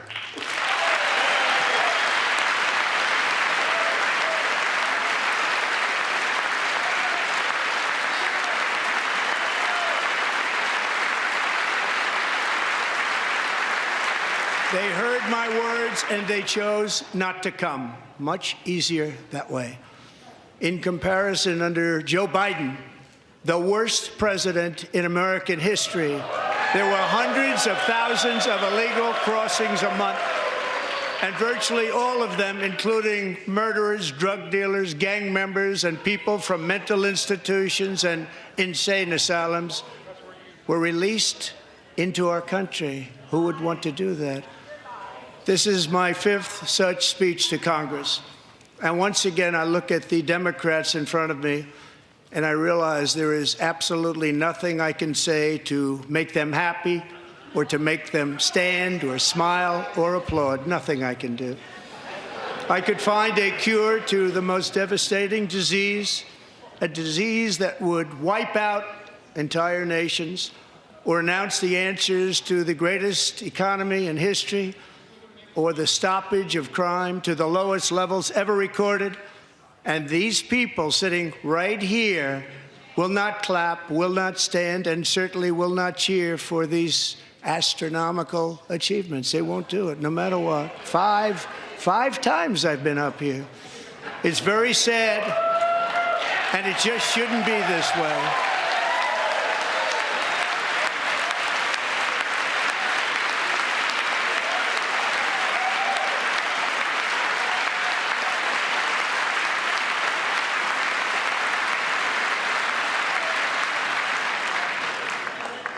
So Democrats sitting before me, for just this one night, why not join us in celebrating so many incredible wins for America? For the good of our nation, let's work together and let's truly make America great again.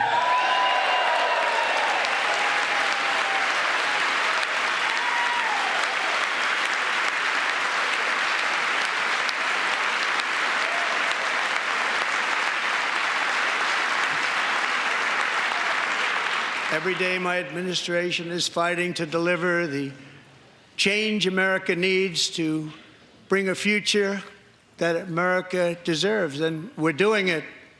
This is a time for big dreams and bold action. Upon taking office, I imposed an immediate freeze on all federal hiring, a freeze on all new federal regulations, and a freeze on all foreign aid.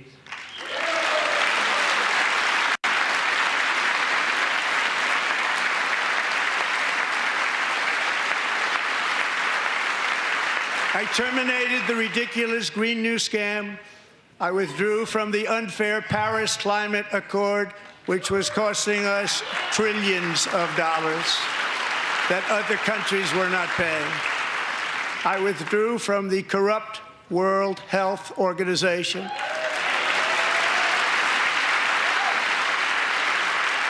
And I also withdrew from the anti-American UN Human Rights Council.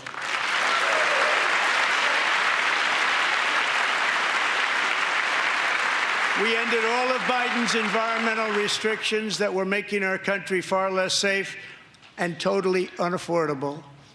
And importantly, we ended the last administration's insane electric vehicle mandate, saving our auto workers and companies from economic destruction.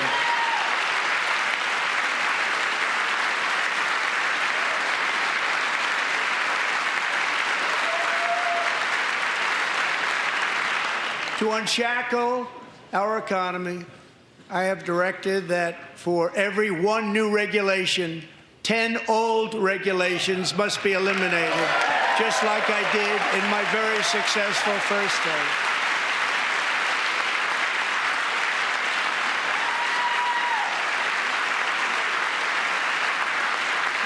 And in that first term, we set records on ending unnecessary rules and regulations like no other president had done before. We ordered all federal workers to return to the office. They will either show up for work in person or be removed from their job.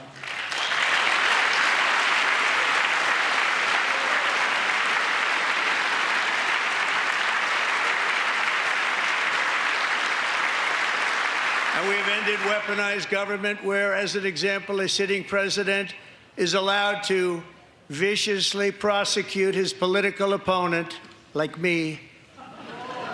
How did that work out? Not too good. Not too good.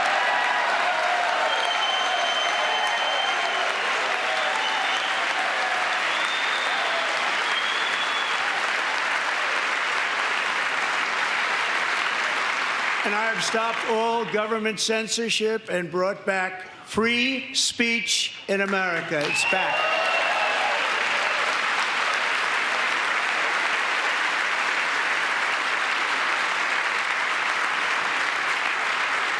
And 2 days ago, I signed an order making English the official language of the United States of America.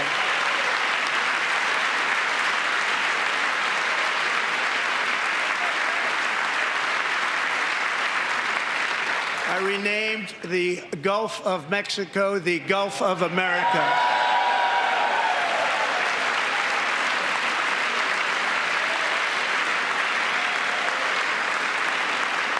And likewise, I renamed, for a great president, William McKinley, Mount McKinley again. Beautiful Alaska. We love Alaska. We've ended the tyranny of so-called diversity, equity, and inclusion policies all across the entire federal government and indeed the private sector and our military. And our country will be woke no longer.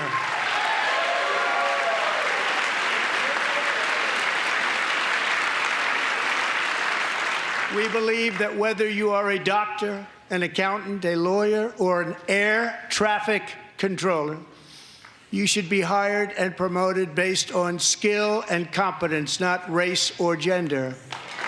Very important.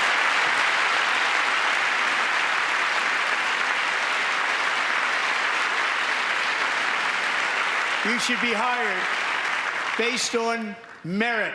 And the Supreme Court, in a brave and very powerful decision, has allowed us to do so. Thank you. Thank you very much.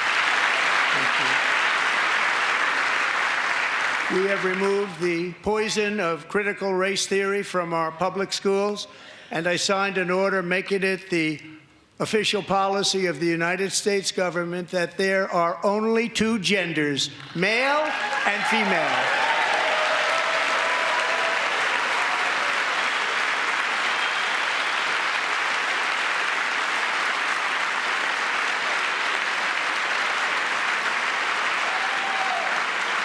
I also signed an executive order to ban men from playing in women's sports.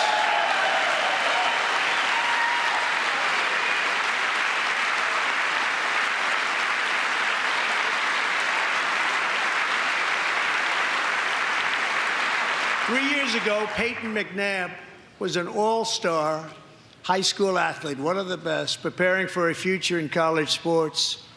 But when her girls' volleyball match was invaded by a male, he smashed the ball so hard in Peyton's face, causing traumatic brain injury, partially paralyzing her right side and ending her athletic career. It was a shot like she's never seen before. She's never seen anything like it.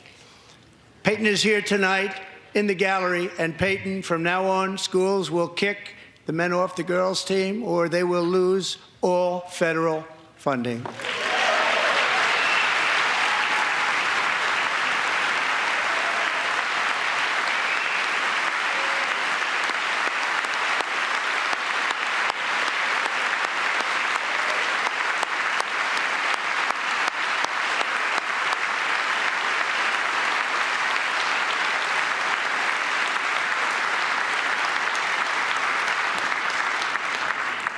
And if you really want to see numbers, just take a look at what happened in the women's boxing, weightlifting, track and field, swimming, or cycling, where a male recently finished a long-distance race 5 hours and 14 minutes ahead of a woman for a new record by 5 hours.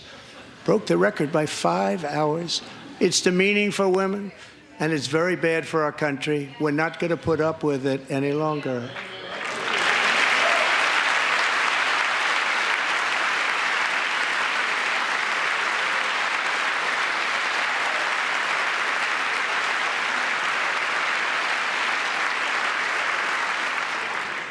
What I have just described is only a small fraction of the common sense revolution that is now, because of us, sweeping the entire world. Common sense has become a common theme, and we will never go back. Never. Never going to let that happen.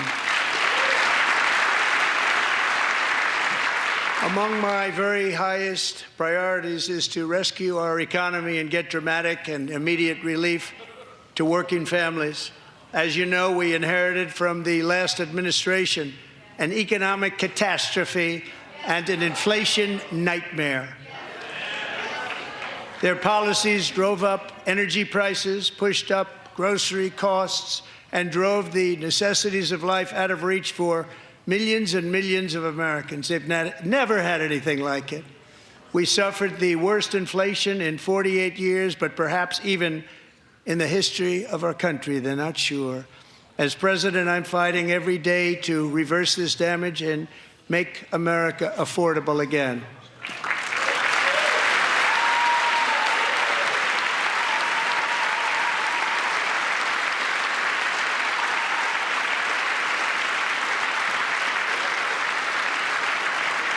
Joe Biden especially let the price of eggs get out of control.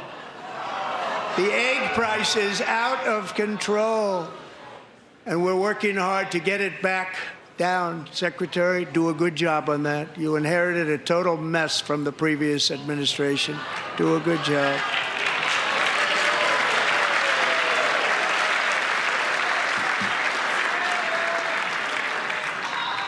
A major focus of our fight to defeat inflation is rapidly reducing the cost of energy. The previous administration cut the number of new oil and gas leases by 95%, slowed pipeline construction to a halt, and closed more than 100 power plants. We are opening up many of those power plants right now.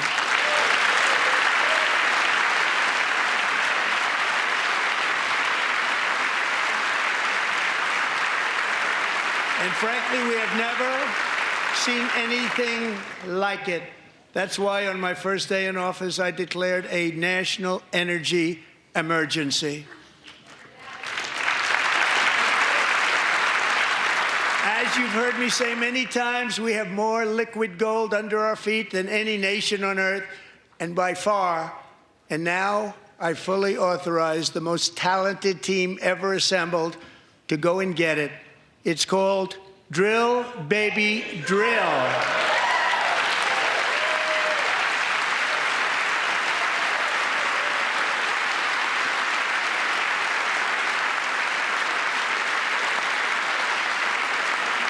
My administration is also working on a gigantic natural gas pipeline in Alaska, among the largest in the world, where Japan, South Korea, and other nations want to be our partner with investments of trillions of dollars each. There's never been anything like that one. It will be truly spectacular. It's all set to go. The permitting is gotten.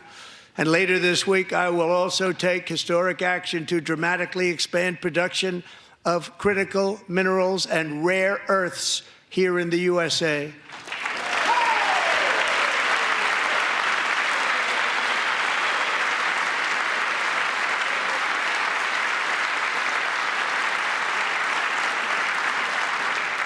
To further combat inflation, we will not only be reducing the cost of energy, but will be ending the flagrant waste of taxpayer dollars.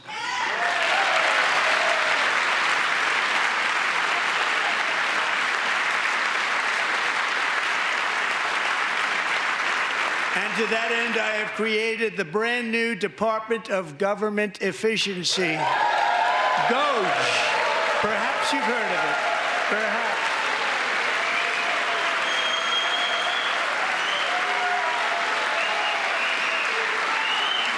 Which is headed by Elon Musk, who is in the gallery tonight.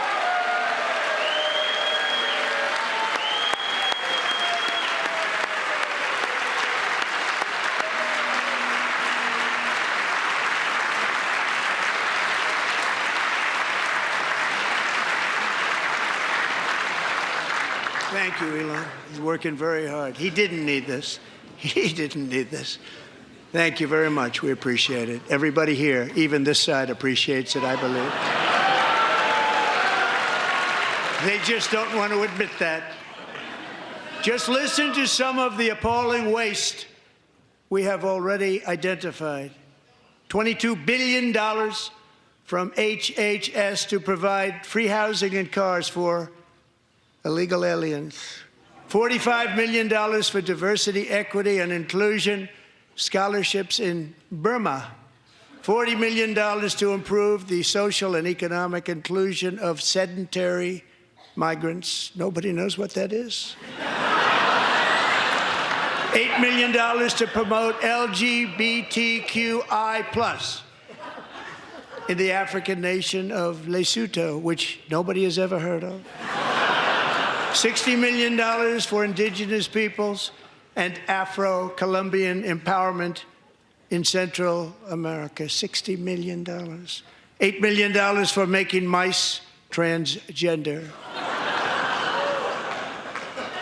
This is real. $32 million for a left-wing propaganda operation in Moldova. $10 million for male circumcision in Mozambique. $20 million for the Arab Sesame Street in the Middle East. It's a program. $20 million for a program. $1.9 billion to recently created Decarbonization of Homes Committee, headed up, and we know she's involved. Just at the last moment, the money was passed over by a woman named Stacey Abrams. Have you ever heard of her? A $3.5 million consulting contract for lavish fish monitoring. $1.5 million for voter confidence in Liberia. $14 million for social cohesion in Mali. $59 million for illegal alien hotel rooms in New York City. He's a real estate developer. He's done very well. $250,000 to increase vegan local climate action innovation in Zambia. $42 million for social and behavior change in Uganda. $14 million for improving public procurement in Serbia. $47 million for improving learning outcomes in Asia. Asia's doing very well with learning. I don't know what we're doing. We should use it ourselves.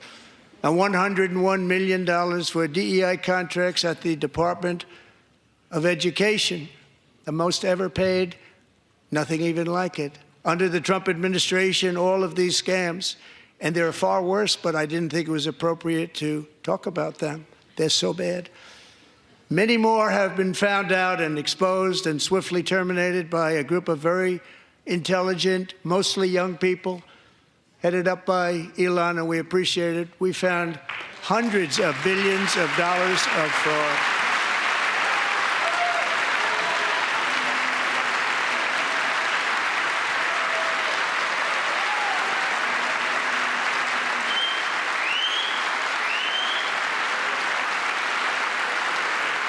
And we've taken back the money and reduced our debt to fight inflation and other things. Taking back a lot of that money. We got it just in time. This is just the beginning. The Government Accountability Office, a federal government office, has estimated annual fraud of over $500 billion in our nation, and we are working very hard to stop it. We're going to. We're also identifying shocking levels of incompetence and probable fraud in the Social Security program for our seniors, and that our seniors and people that we love rely on. Believe it or not, government databases list 4.7 million Social Security members from people aged 100 to 109 years old. It lists 3.6 million people from ages 110 to 119. I don't know any of them. I know some people that are rather elderly, but not quite that elderly. 3.47 million people from ages 120 to 129. 3.9 million people from ages 130 to 139. 3.5 million people from ages 140 to 149. And money is being paid to many of them. And we're searching right now. In fact, Pam, good luck. Good luck. You're going to find it. But a lot of money is paid out to people because it just keeps getting paid and nobody does. And it really hurts Social Security and hurts our country. 1.3 million people from ages 150 to 159 and over 130,000 people, according to the Social Security databases, are age over 160 years old. We have a healthier country than I thought, Bobby.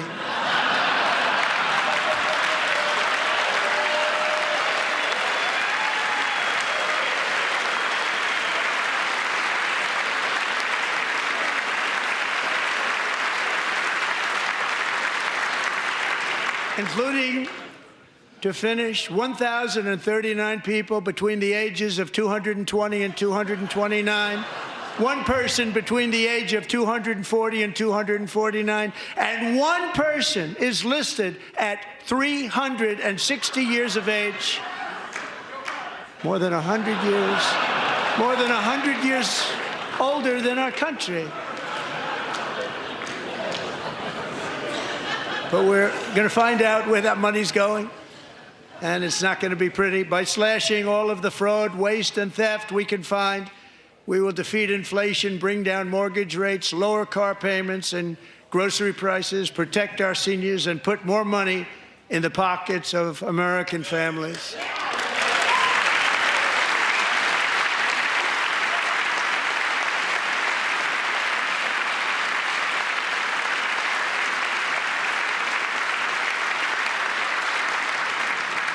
And today, interest rates took a beautiful drop, big, beautiful drop. It's about time. And in the near future, I want to do what has not been done in 24 years, balance the federal budget. We're going to balance it.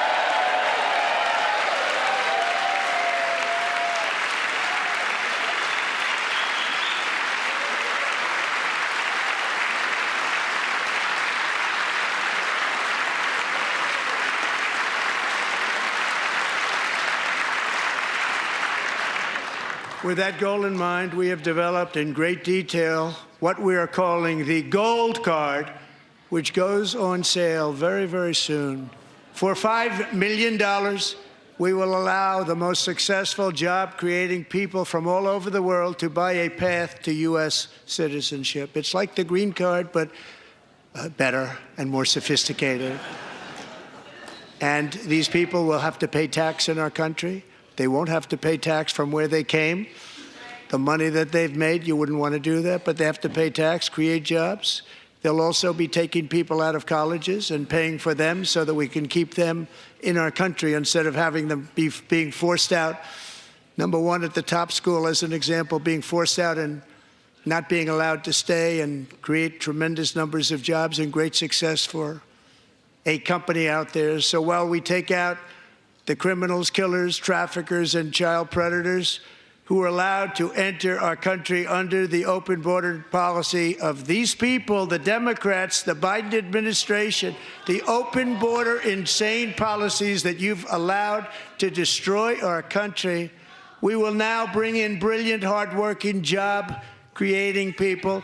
They're going to pay a lot of money, and we're going to reduce our debt with that money.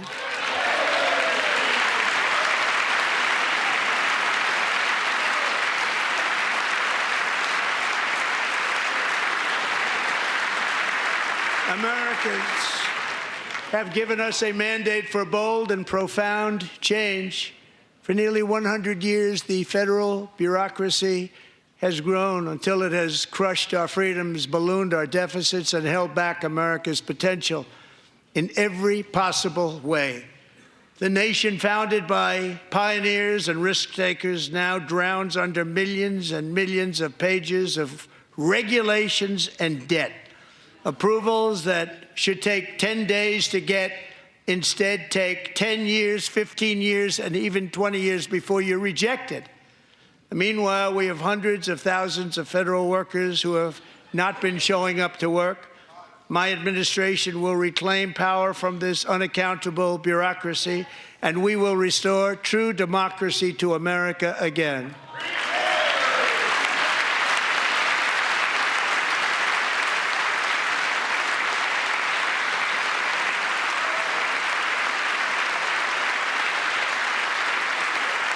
And any federal bureaucrat who resists this change will be removed from office immediately. Because we are draining the swamp. It's very simple. And the days of rule by unelected bureaucrats are over.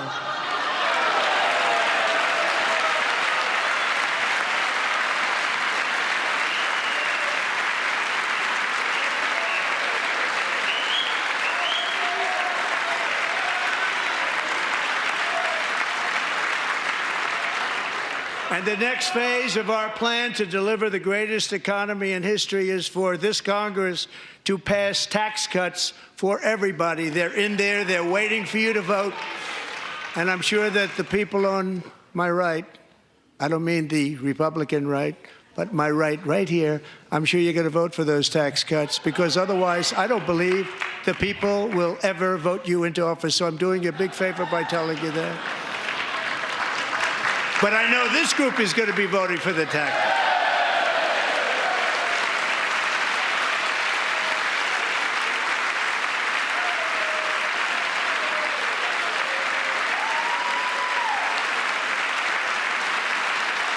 Thank you.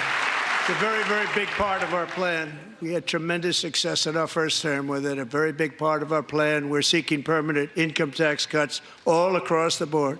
And to get urgently needed relief to Americans hit especially hard by inflation, I'm calling for no tax on tips, no tax on overtime, and no tax on Social Security benefits for our great seniors.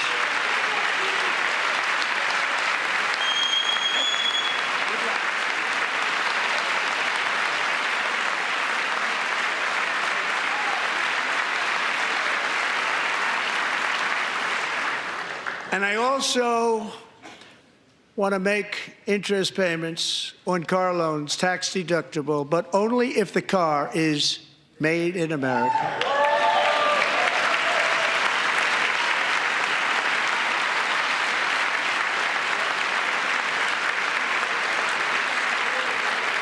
And by the way, we're going to have growth in the auto industry like nobody's ever seen. Plants are opening up all over the place. Deals are being made. Never seen. That's a combination of the election win and tariffs. It's a beautiful word, isn't it? That, along with our other policies, will allow our auto industry to absolutely boom. It's going to boom. Spoke to the majors today, all three, the top people, and they're so excited. In fact, already numerous car companies have announced that they will be building massive automobile plants in America, with Honda just announcing a new plant in Indiana, one of the largest anywhere in the world.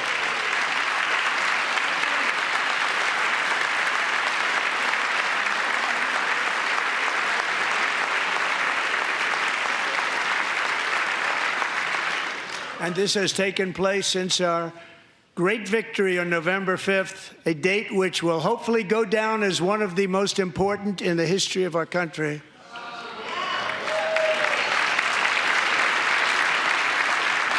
In addition, as part of our tax cuts, we want to cut taxes on domestic production and all manufacturing.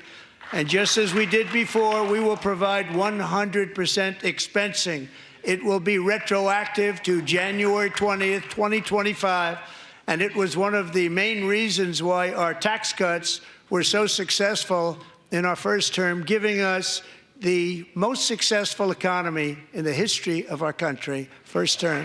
We had a great first term.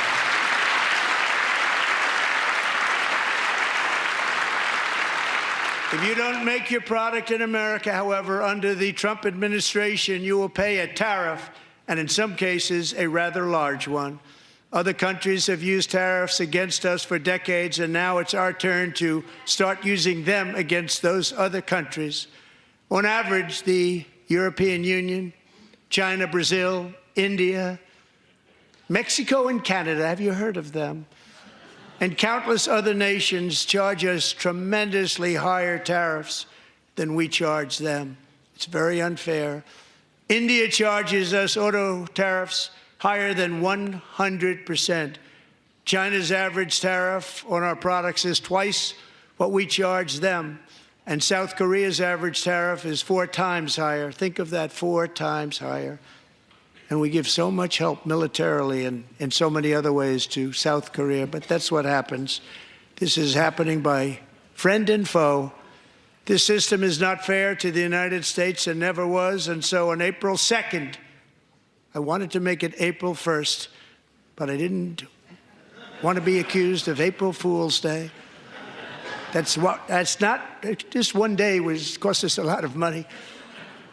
But we're going to do it in April. I'm a very superstitious person.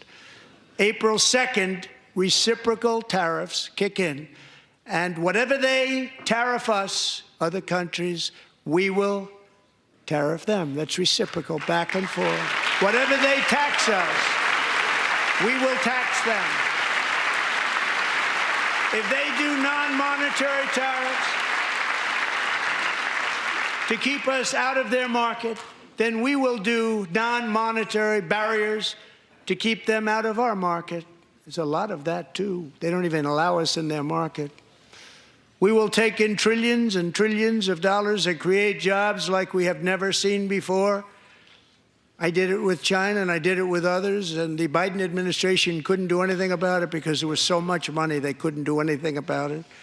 We have been ripped off for decades by nearly every country on earth, and we will not let that happen any longer.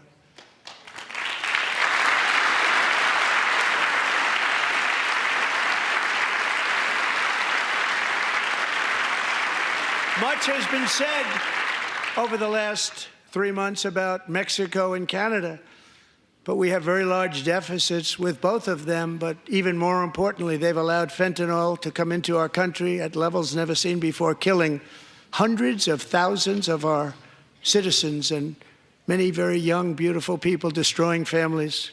Nobody's ever seen anything like it. They are, in effect, receiving subsidies of hundreds of billions of dollars. We pay subsidies to Canada and to Mexico of hundreds of billions of dollars, and the United States will not be doing that any longer. We're not going to do it any longer.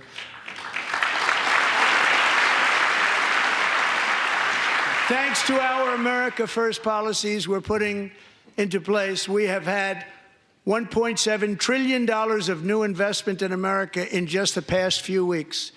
The combination of the election and our economic policies that people of SoftBank, one of the most brilliant anywhere in the world, announced a $200 billion investment. OpenAI and Oracle, Larry Ellison, announced $500 billion investment, which they wouldn't have done if Kamala had won. Apple announced $500 billion investment. Tim Cook called me. He said, I cannot spend it fast enough. It's going to be much higher than that, I believe. They'll be building their plants here instead of in China. And just yesterday, Taiwan Semiconductor, the biggest in the world, most powerful in the world, has a tremendous amount, 97% of the market, announced a $165 billion investment to build the most powerful chips on earth right here in the USA.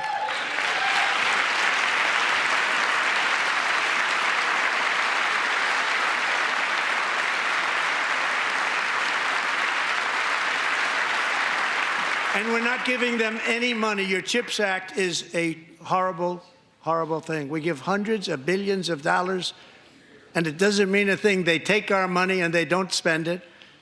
All that meant to them, we're giving them no money. All that was important to them was they didn't want to pay the tariffs, so they came and they're building, and many other companies are coming. We don't have to give them money. We just want to protect our businesses and our people. and they will come because they won't have to pay tariffs if they build in America. So it's very amazing. You should get rid of the CHIP Act, and whatever's left over, Mr. Speaker, you should use it to reduce debt or any other reason you want to.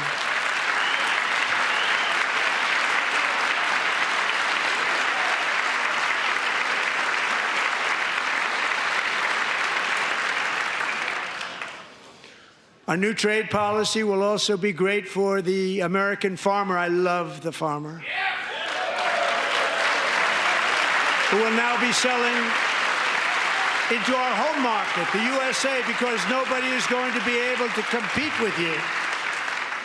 Because there's goods that come in from other countries and companies. They're really in a bad position in so many different ways. They're uninspected. They may be very dirty and disgusting, and they come in and they pour in, and they hurt our American farmers. The tariffs will go on agricultural product coming into America, and our farmers, starting on April 2nd, it may be a little bit of an adjustment period. We had that before when I made the deal with China, $50 billion of purchases, and I said, just bear with me, and they did. They did. Probably have to bear with me again, and this will be even better. That was great. The problem with it was that Biden didn't enforce it. He didn't enforce it. $50 billion of purchases, and we were doing great, but Biden did not enforce it, and it hurt our farmers. But our farmers are going to have a field day right now. So to our farmers, have a lot of fun. I love you too. I love you too. It's all going to happen.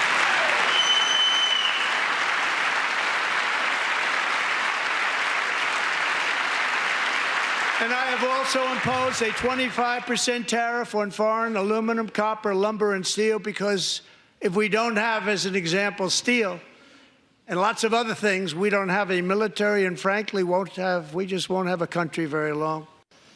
Here today is a proud American steelworker, fantastic person from Decatur, Alabama, Jeff Denard. Has been working at the same steel plant for 27 years in a job that has allowed him to serve as the captain of his local volunteer fire department, raise 7 children with his beautiful wife, Nicole, and over the years provide a loving home for more than 40 foster children. So great, Jeff.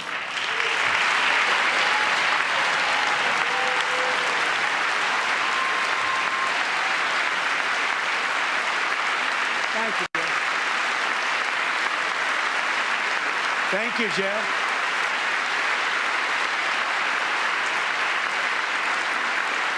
Stories like Jeff's remind us that tariffs are not just about protecting American jobs. They're about protecting the soul of our country. Tariffs are about making America rich again and making America great again, and it's happening, and it will happen rather quickly. There'll be a little disturbance, but we're okay with that. It won't be much. No, you're not. Oh. And look where Biden took us, very low, the lowest we've ever been. Jeff, I want to thank you very much. And I also want to recognize another person who has devoted herself to foster care community. She works so hard on it. A very loving person, our magnificent First Lady of the United States.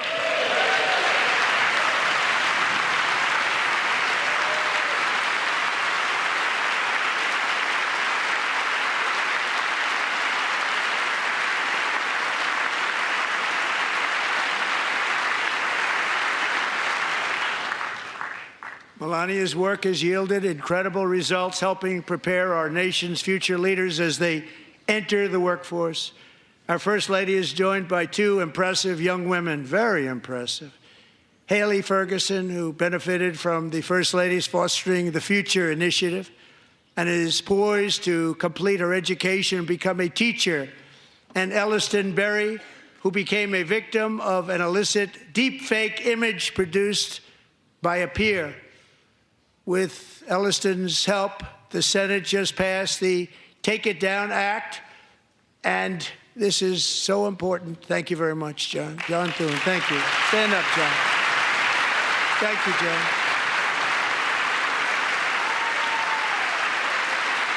Thank you all very much.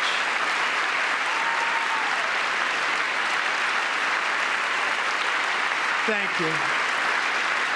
And thank you to John Thune and the Senate. Great job. To criminalize the publication of such images online is a terrible, terrible thing. And once it passes the House, I look forward to signing that bill into law. Thank you. And I'm going to use that bill for myself, too, if you don't mind. Because nobody gets treated worse than I do online. Nobody. That's great. Thank you very much to the Senate. Thank you. But if we truly care about protecting Americans' children, no step is more crucial than securing America's borders. Over the past 4 years, 21 million people poured into the United States. Many of them were murderers, human traffickers, gang members, and other criminals from the streets of dangerous cities all throughout the world. Because of Joe Biden's insane and very dangerous open border policies, they are now strongly embedded in our country, but we are getting them out and getting them out fast.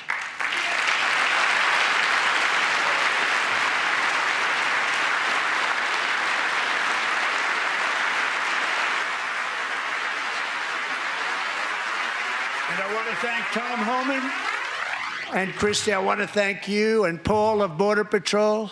I want to thank you. What a job they've all done. Everybody, Border Patrol, ICE, law enforcement in general is incredible. We have to take care of our law enforcement. Have to.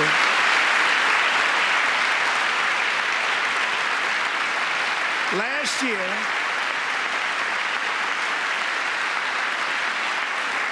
a brilliant 22-year-old nursing student named Laken Riley, the best in her class, admired by everybody, went out for a jog on the campus of the University of Georgia.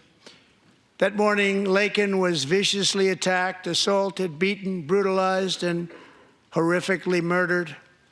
Laken was stolen from us by a savage illegal alien gang member who was arrested while trespassing across Biden's open southern border and then set loose into the United States under the heartless policies of that failed administration. It was indeed a failed administration.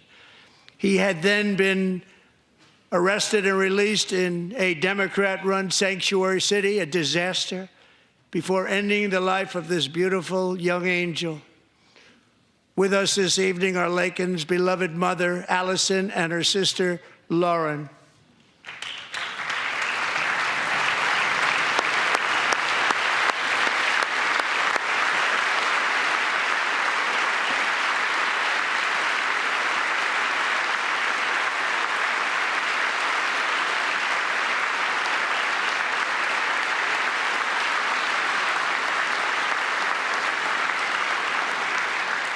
Last year, I told Laken's grieving parents that we would ensure their daughter would not have died in vain.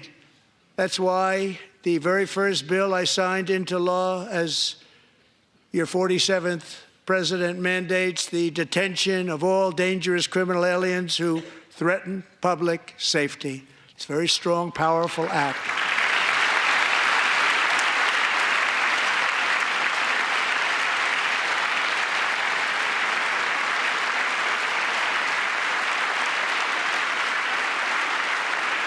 It's called the Laken-Riley Act. So Allison and Lauren, America will never, ever forget our beautiful Laken Hope Riley.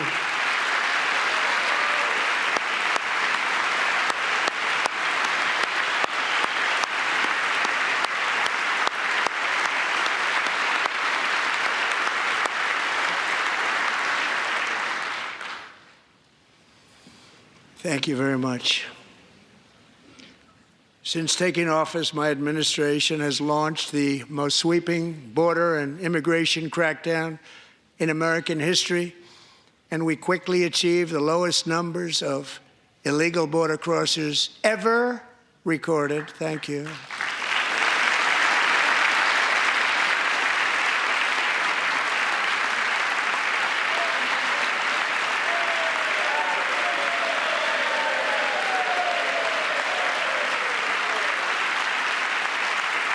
The media and our friends in the Democrat Party kept saying we needed new legislation. We must have legislation to secure the border. But it turned out that all we really needed was a new president.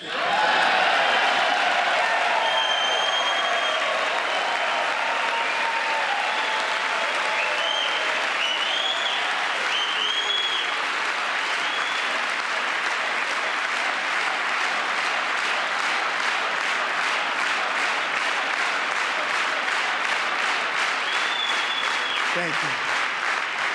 Joe Biden didn't just open our borders, he flew illegal aliens over them to overwhelm our schools, hospitals, and communities throughout the country.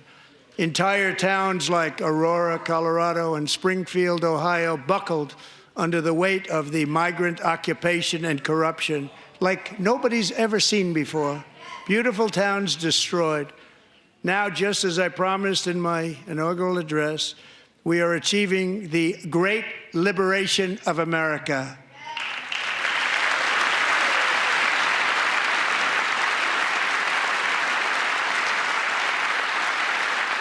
But there still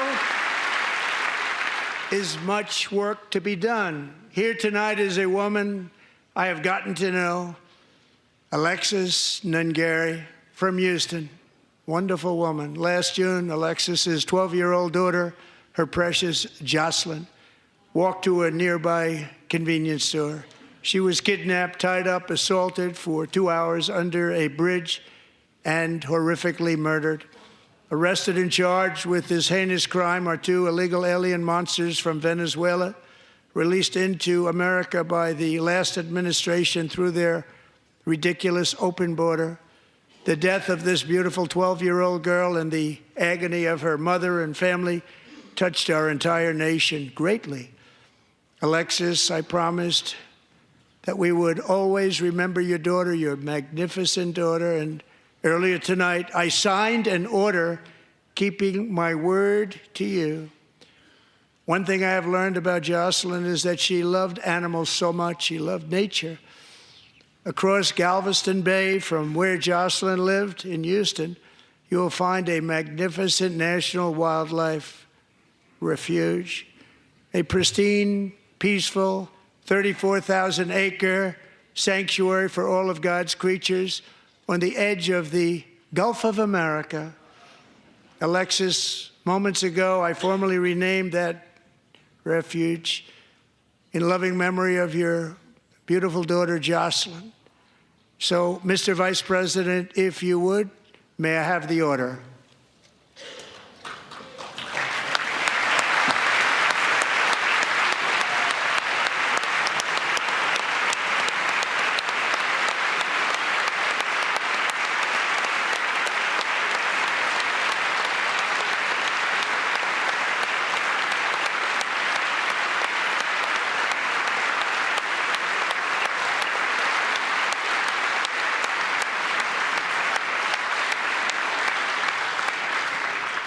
Thank you very much. All 3 savages charged with Jocelyn and Lakin's murders were members of the Venezuelan prison gang, the toughest gang, they say, in the world, known as Tren de Aragua. 2 weeks ago, I officially designated this gang, along with MS-13 and the bloodthirsty Mexican drug cartels, as foreign terrorist organizations.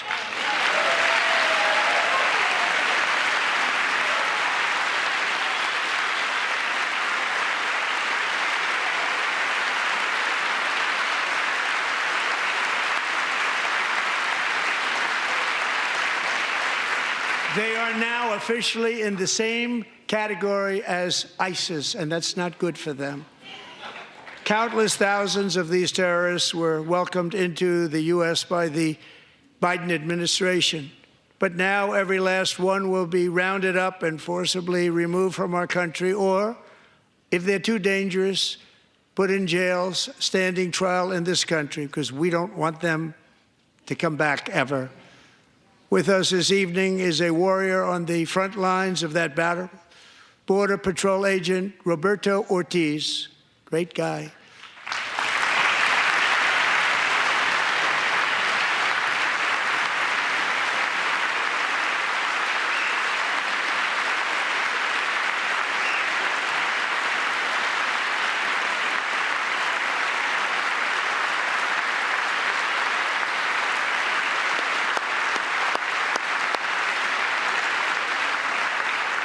In January, Roberto and another agent were patrolling by the Rio Grande near an area known as Cartel Island. Doesn't sound too nice to me. When heavily armed gunmen started shooting at them, Roberto saw that his partner was totally exposed, at great danger, and he leapt into action, returning fire and providing crucial seconds for his fellow agent to seek safety, just barely.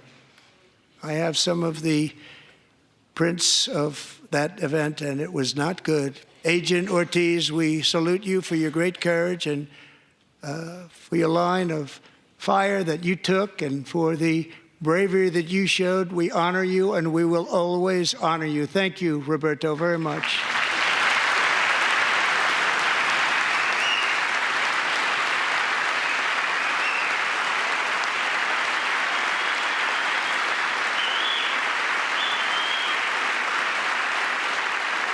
Thank you, Roberto. And I actually got to know him on my many calls to the border. He's a great gentleman.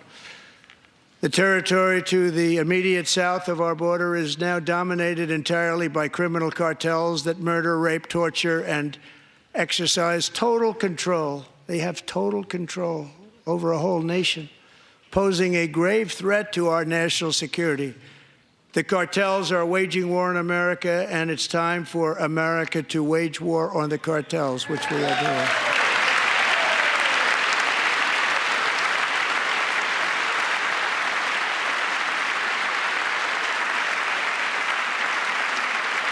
Five nights ago, Mexican authorities, because of our tariff policies being imposed on them, think of this, handed over to us 29 of the biggest cartel leaders in their country. That has never happened before. They want to make us happy.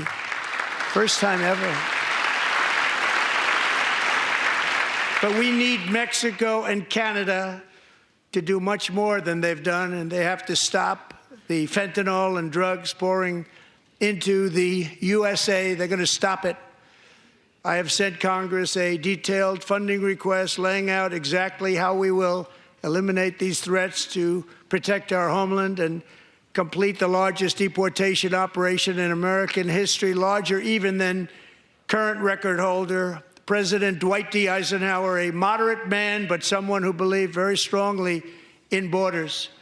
Americans expect Congress to send me this funding without delay so I can sign it into law. So, Mr. Speaker, John Thune, both of you, I hope you're going to be able to do that, Mr. Speaker. Thank you. Mr. Leader, thank you. Thank you very much. And let's get it to me. I'll sign it so fast, you won't even believe it.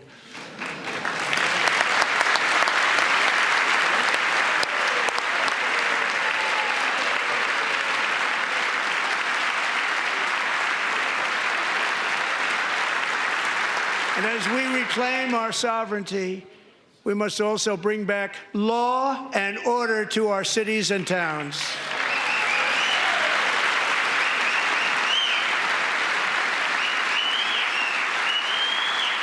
In recent years, our justice system has been turned upside down by radical left lunatics. Many jurisdictions virtually ceased enforcing the law against dangerous repeat offenders while weaponizing law enforcement against political opponents like me. My administration has acted swiftly and decisively to restore fair, equal, and impartial justice under the constitutional rule of law, starting at the FBI and the DOJ. Pam, good luck. Cash, wherever you may be, good luck. Good luck. Pam Bondi. Good luck. So important. Going to do a great job. Cash, thank you. Thank you, Cash.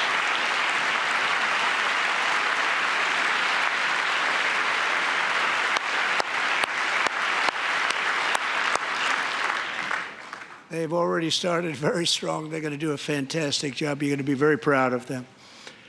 We're also once again giving our police officers the support, protection, and respect they so dearly deserve. They have to get it. They have such a hard, dangerous job, but we're going to make it less dangerous.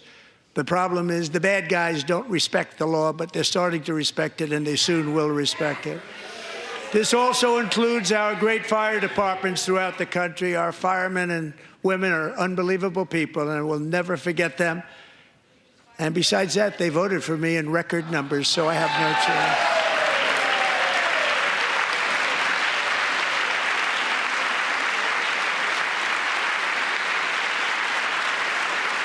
One year ago this month, 31-year-old New York police officer Jonathan Diller, unbelievably wonderful person and a great officer, was gunned down at a traffic stop on Long Island. I went to his funeral. The vicious criminal charged with his murder had 21 prior arrests, and they were rough arrests, too. He was a real bad one. The thug in the seat next to him had 14 prior arrests and went by the name of Killer. He was Killer. He killed other people, they say, a lot of them. I attended Officer Diller's service, and when I met his wife and one-year-old son, Ryan, it was very inspirational, actually. His widow's name is Stephanie, and she is here tonight. Stephanie, thank you very much, Stephanie. Thank you very much.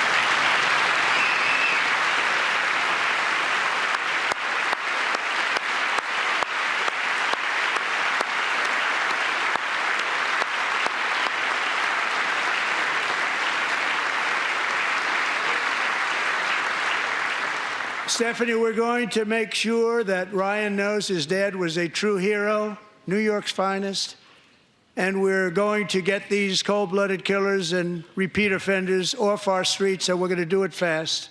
Got to stop it. They get out with 28 arrests. They push people into subway trains. They hit people over the head, back of the head with baseball bats. We got to get them out of here. I've already signed an executive order requiring a mandatory death penalty for anyone who murders a police officer. And tonight I'm asking Congress to pass that policy into permanent law.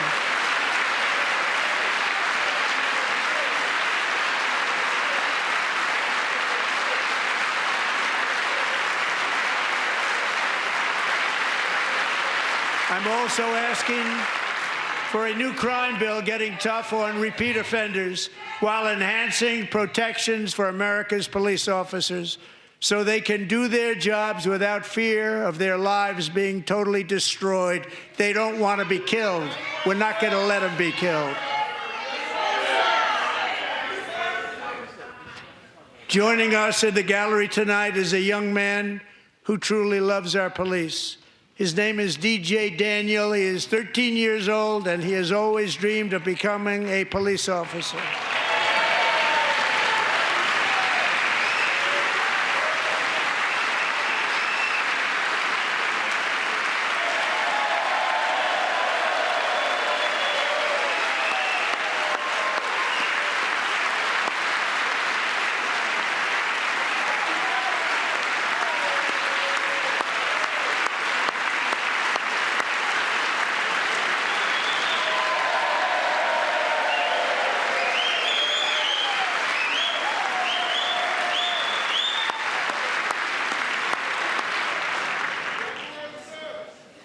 But in 2018, DJ was diagnosed with brain cancer.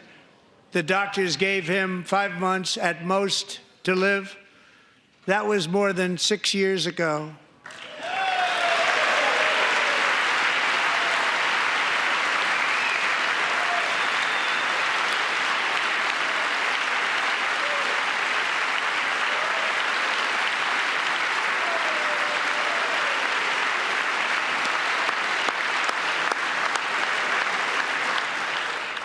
Since that time, DJ and his dad have been on a quest to make his dream come true, and DJ has been sworn in as an honorary law enforcement officer, actually a number of times. The police love him, the police departments love him.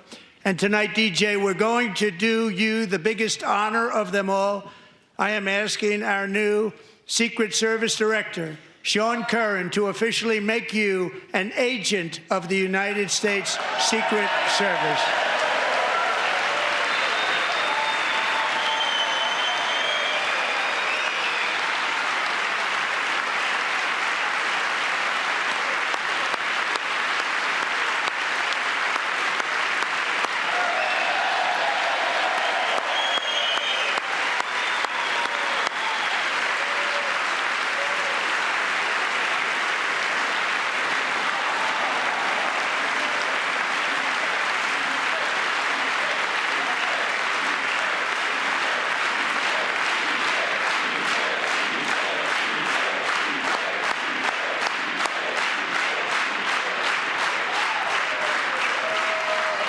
Thank you, DJ. DJ's doctors believe his cancer likely came from a chemical he was exposed to when he was younger. Since 1975, rates of child cancer have increased by more than 40%. Reversing this trend is one of the top priorities for our new presidential commission to make America healthy again, chaired by our new Secretary of Health and Human Services, Robert F. Kennedy, Jr.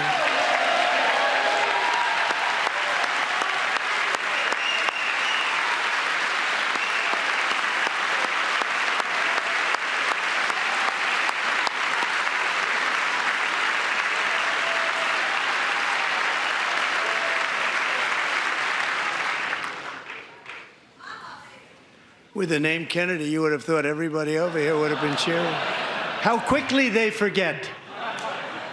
Our goal is to get toxins out of our environment, poisons out of our food supply, and keep our children healthy and strong. As an example, not long ago, and you can't even believe these numbers, 1 in 10,000 children had autism, 1 in 10,000. And now it's 1 in 36.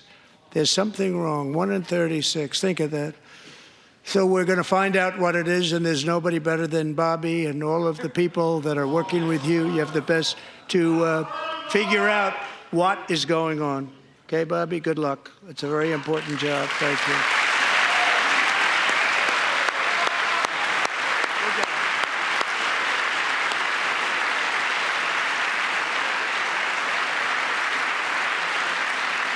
Thank you.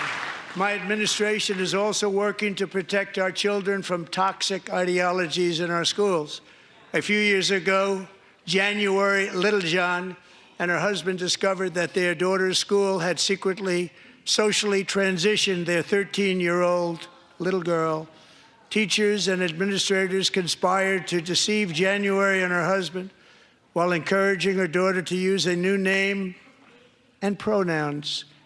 They, them pronoun, actually, all without telling January, who is here tonight and is now a courageous advocate against this form of child abuse. January, thank you. Thank you. Thank you very much.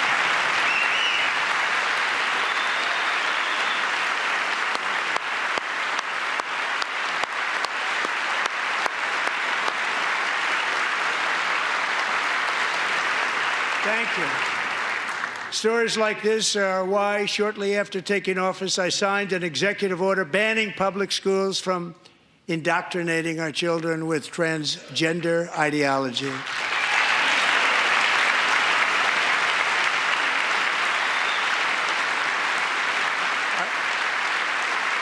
I also signed an order to cut off all taxpayer funding to any institution that engages in the sexual mutilation of our youth.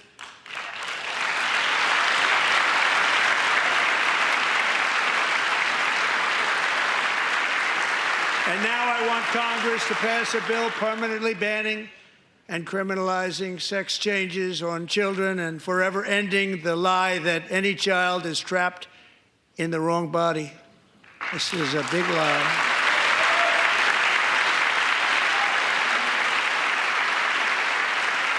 And our message to every child in America is that you are perfect exactly the way God made you.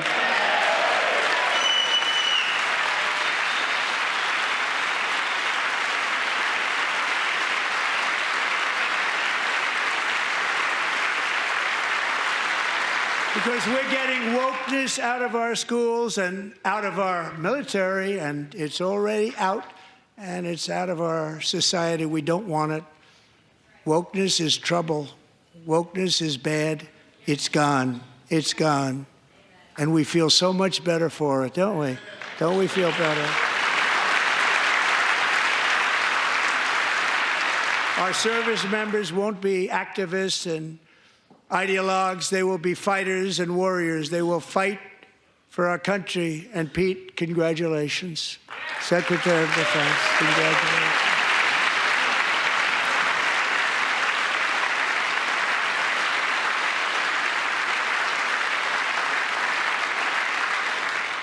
And he's not big into the woke movement, I can tell you. I know him well. I am pleased to report that in January, the U.S. Army had its single best recruiting month in 15 years, and that all armed services are having among the best recruiting results ever in the history of our services. What a difference.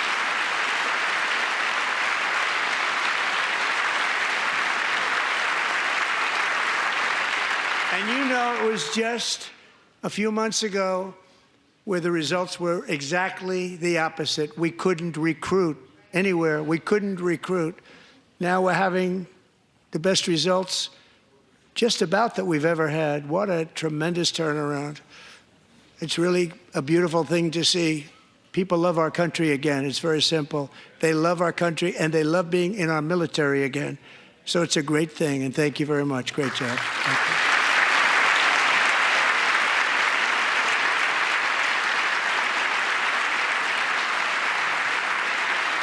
We're joined tonight by a young man, Jason Hartley, who knows the weight of that call of duty. Jason's father, grandfather, and great-grandfather all wore the uniform. Jason tragically lost his dad, who was also a Los Angeles County Sheriff's deputy when he was just a boy, and now he wants to carry on the family legacy of service. Jason is a senior in high school, a 6-letter varsity athlete, a really good athlete, they say, a brilliant student with a 4.46, that's good, GPA. And his greatest dream is to attend the U.S. Military Academy at West Point.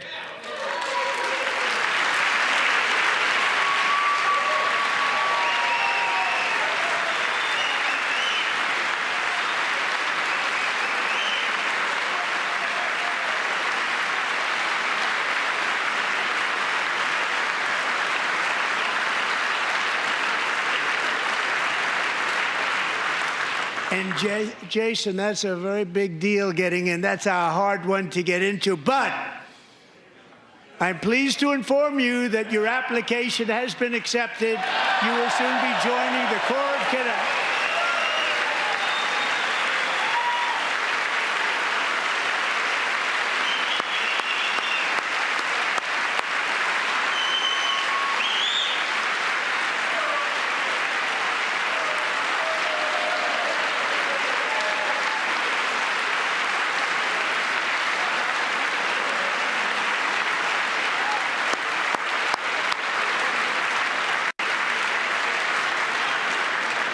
Thank you.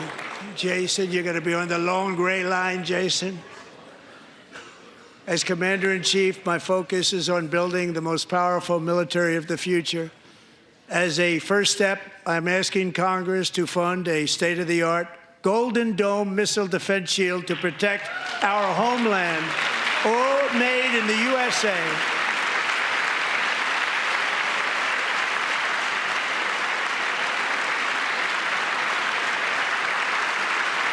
And Ronald Reagan wanted to do it long ago, but the technology just wasn't there, not even close. But now we have the technology. It's incredible, actually. And other places, they have it. Israel has it. Other places have it. And the United States should have it too, right, Tim, right? They should have it too. So I want to thank you. But it's a very, very important. This is a very dangerous world. We should have it. We want to be protected, and we're going to protect our citizens like never before. To boost our defense industrial base, we are also going to resurrect the American shipbuilding industry, including commercial shipbuilding and military shipbuilding.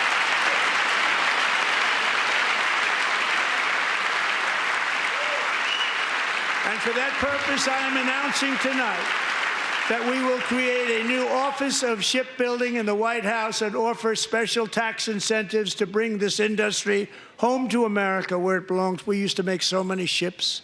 We don't make them anymore very much, but we're going to make them very fast, very soon. It will have a huge impact. To further enhance our national security, my administration will be reclaiming the Panama Canal, and we've already started doing it.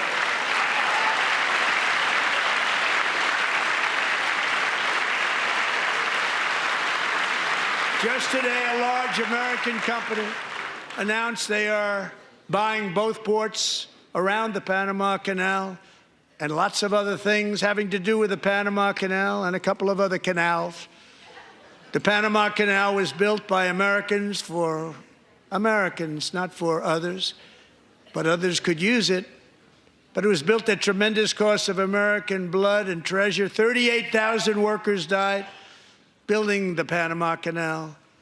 They died of malaria. They died of snake bites and mosquitoes. Not a nice place to work. They paid them very highly to go there, knowing there was a 25% chance that they would die. The most expensive project also that was ever built in our country's history, if you bring it up to modern day costs. It was given away by the Carter administration for $1. But that agreement has been violated very severely. We didn't give it to China. We gave it to Panama, and we're taking it back.